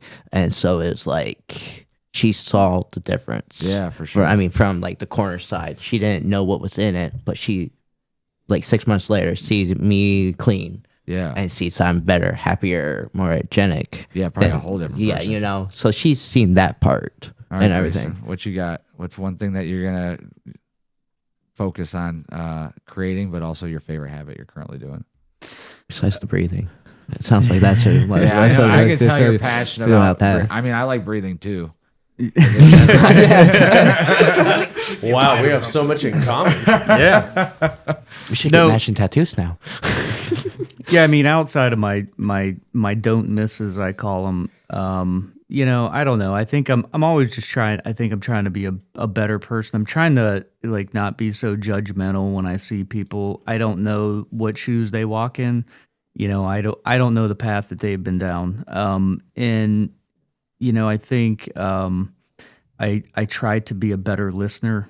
I think the more I listen and understand just everything, whether it's on a work call, whether it's, you know, talking to somebody outside of here, whether it's being on here, whatever it is, my wife, my son, I think there's a lot of people want to be the one to say and tell how it is or how they feel or whatever. But I think a lot of the times when you just listen, you take it, you know, you take your perspective of something quite differently. It makes you think quite differently and makes you act a little bit differently. So I think that's one thing, you know, I'd like to keep adding in.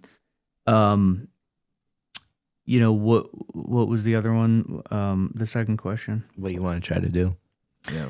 Yeah. What's the daily habit you want to add to your bucket, your checklist? Not really a daily habit, but just a craving that I've always had in my life is get out of the corporate work world. You know, I've been working on some things to start my own business. You know, my wife is part of a family business, so you know, I kind of watch that. But I tell my son, you know, think for yourself in life. You know, please don't get yourself into what this world really wants you to get into. You know, this standard way of you know, go get your job and work there for 30 years. college. Blah blah blah. So yeah, it really is, you know, I wanna do something I'm passionate about. And so I think that's the one thing that I'm really working towards now is Just different stuff to Start my on a own thing. daily thing to start your own thing. yep. Yeah, that's awesome. You know, it's funny because you mentioned like tell your son, like this goes back to being in my 20s and 30s and wishing I was traveling. Like, I mean, I could have fucking learned how to bartend when I was like 21 years old and literally gone anywhere in the world and became a bartender for like a month to pay the bills while I stayed in some freaking what do they call those, hostels? Yeah. And I would have been fine. Like, it's like, God, dude, I wish I had this knowledge 25 years ago. I would have done so much more with it. But then, like, when COVID happened, I was telling, like, all my nephews and stuff like that. They're, like, in first-year college students and whatnot. And I was like, dude, you guys get to do your schoolwork from a laptop. Why are you not in a van driving across the United States? Like, that's all you should be doing right now. Nothing else. Like, you could have literally seen the entire country that year because you never had to be in a classroom. You could be literally helping each other do homework in the back of a van while your buddy's driving and rotate out and shit. Think about all the selfies. Like, hey, here's us with our masks on. You know. Here's us in Kansas with masks on. Here's us in Texas, no masks on. Oh, shit. Whoa.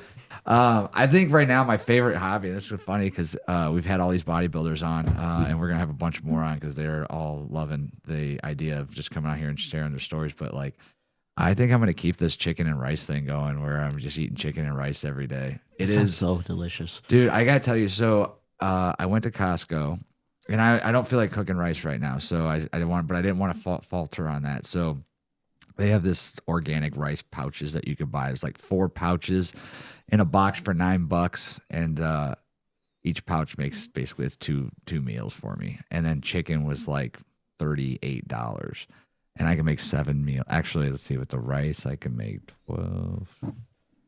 24 meals with the rice and roughly 18 with the chicken, I think, for a total of like $48, $50. So we're talking like, I remember what's his name broke it down. He's like, it's like $2.50. It is. It's literally, it comes down to like $2.30 per meal. Wow. For me to have organic chicken breast and a cup of rice. Per day. That's like 3 times per day. But I mean, enough to make 6 days, 18 meals essentially. Right. So I can do that for $50. You're eating that meal only 3 times a day? Yeah, and then I eat for breakfast. I've been doing. I'm gonna keep doing 2 eggs, Eggs and protein peanut butter. drink, peanut butter. But yeah, 3 times a day. I'm probably gonna have to add a little bit something else in because I dropped a lot of weight in the first 3 days. Like I dropped like 6 pounds already. Yeah, a little teaspoon of sriracha on it, mix it up in a thing, heat it up in 45 seconds. I'm gonna keep that going. That's the habit I just started, and then obviously I had to cheat last night at dinner with some. But that ahi tuna and rice was as equally as healthy, I'm sure.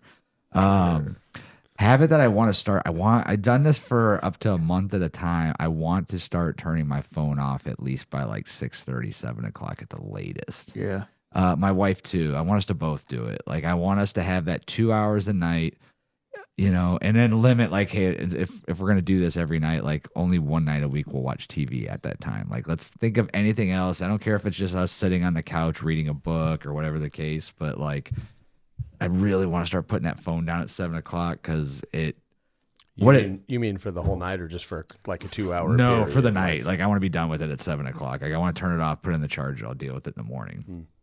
And it's hard because obviously I have bosses that are on the West Coast. So like 8 o'clock at night, 5 o'clock in the afternoon, still 8 o'clock here. So they'll have to deal with that.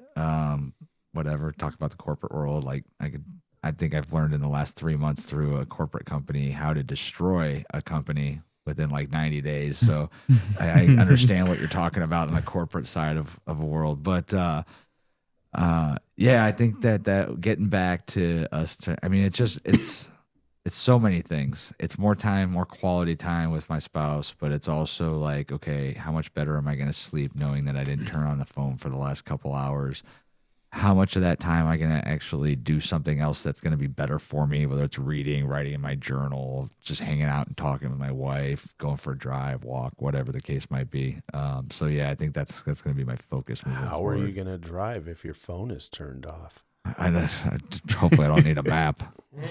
Or can I still print that off the computer? Do they MapQuest? still have Yeah. MapQuest? You go down the AAA and Don't use Yahoo. Just don't use Yahoo. Has anybody ever watched or listened to any Simon Sinek? No.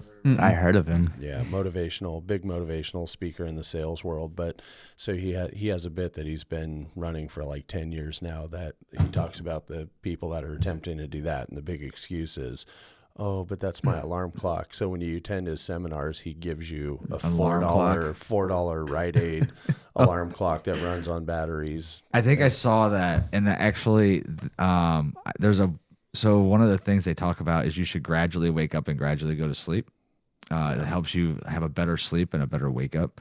So they make these things. They're actually on Amazon. They're like $32, but it's like a sunshine alarm clock. So what happens is if your alarm's set for like 6 o'clock, like at 4:45 or 5:15 or whatever, it slowly starts to turn on a light, and then as it hits to your alarm clock, like it brightens up your room, like as to simulate the sun coming up. And then at night it does the same thing.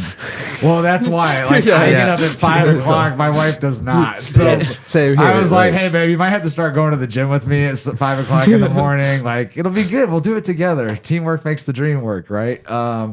But yeah, she would hate me if I. But I want to try it. I keep telling. It's been in my cart for probably 6 months, and I'm like, it's only $32. Like I've wasted money on a lot dumber shit. But it's like, if I do this, I have to commit to it. Is why I keep telling myself I better not. But yeah, it's based off of I think on that scenario.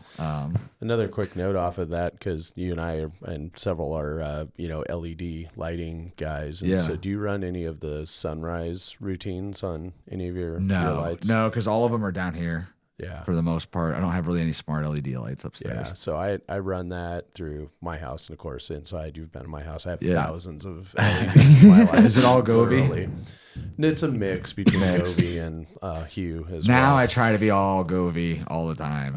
I prefer Govee's pretty good. Like app's pretty sweet. The Hue, I'm like constantly having to resync lights up and everything. So hey, Govee, hey, hook us up. Yeah. They love you. No, but so especially here in Ohio, I guess, me personally, I try and be as proactive as I can with my own mental health. Like it certainly have had stressful occupations, but I'm not a native Ohioan. I, grew up in sunny Southern California where you had to buy these things called blackout shades. So Ohioans, blackout shades are these things that you black out the sun. No, but so, it didn't take me long to realize, like going through our winters, that the sun just is kind of gone for a while. So I actually use the app to simulate sunlight, natural sunlight in my That's house. pretty smart. Yeah. Yeah. I mean, that's basically what it looks like. That light up there behind you, because I think I originally set the basement to that sunset glow or whatever. Yeah, I don't do the cheesy, let's do the sunset, because that's gay. But, sunrise is good. Sunrise is definitely not gay. Hashtag sunset or sunrise in the comments, which is better. Right. Pause the film now. I just like the colors because they're orange. Bit of an orange fanatic. But yeah, that's a cool little thing. I've actually thought about that, like how cool it would come down the stairs. Like as you were saying that, I was like, oh, I'd come downstairs, like have an orange glow in the house. Feel like I just like walked into the apocalypse. It'd be awesome. See, I would be like a blue one and think that I'm like underneath the ocean type of and stuff, because that would just be me. Tactical Well, they have shenanigans. all moods for everything. Like Yeah. my lighting in my house is the exact opposite of this room right here at any given time. Or like when I'm entertaining, I'll bring the lights up, but I don't use any of the light switches or anything. Everything's a theme, and it's very soft and subtle. Some would say it's mood lighting. Yeah. Why don't you go on one? Some would also say that mostly, but All right. Anybody got anybody else tonight? All right. Well, with that, like we said many a times, we are not professionals. We do not pretend to be. We don't act ones on TV, but what we do is talk shit at a table where it's safe to talk whatever's on your mind whenever you want. If you want to be a guest in the future, like our man Dean here, It was just worth put it in it. the comments, man. Just come on down. I try to make sure that you have a good setup. It's comfortable, nice little studio. It's we're not Joe Rogan, but we know what we're doing a little bit. Make sure the cameras are working all night tonight. Anyhow, just email us at support@guysnight with the K.com, and please like, share, subscribe, whatever you do to help get us out there. We appreciate it. And with that, I say good night, everybody. Later.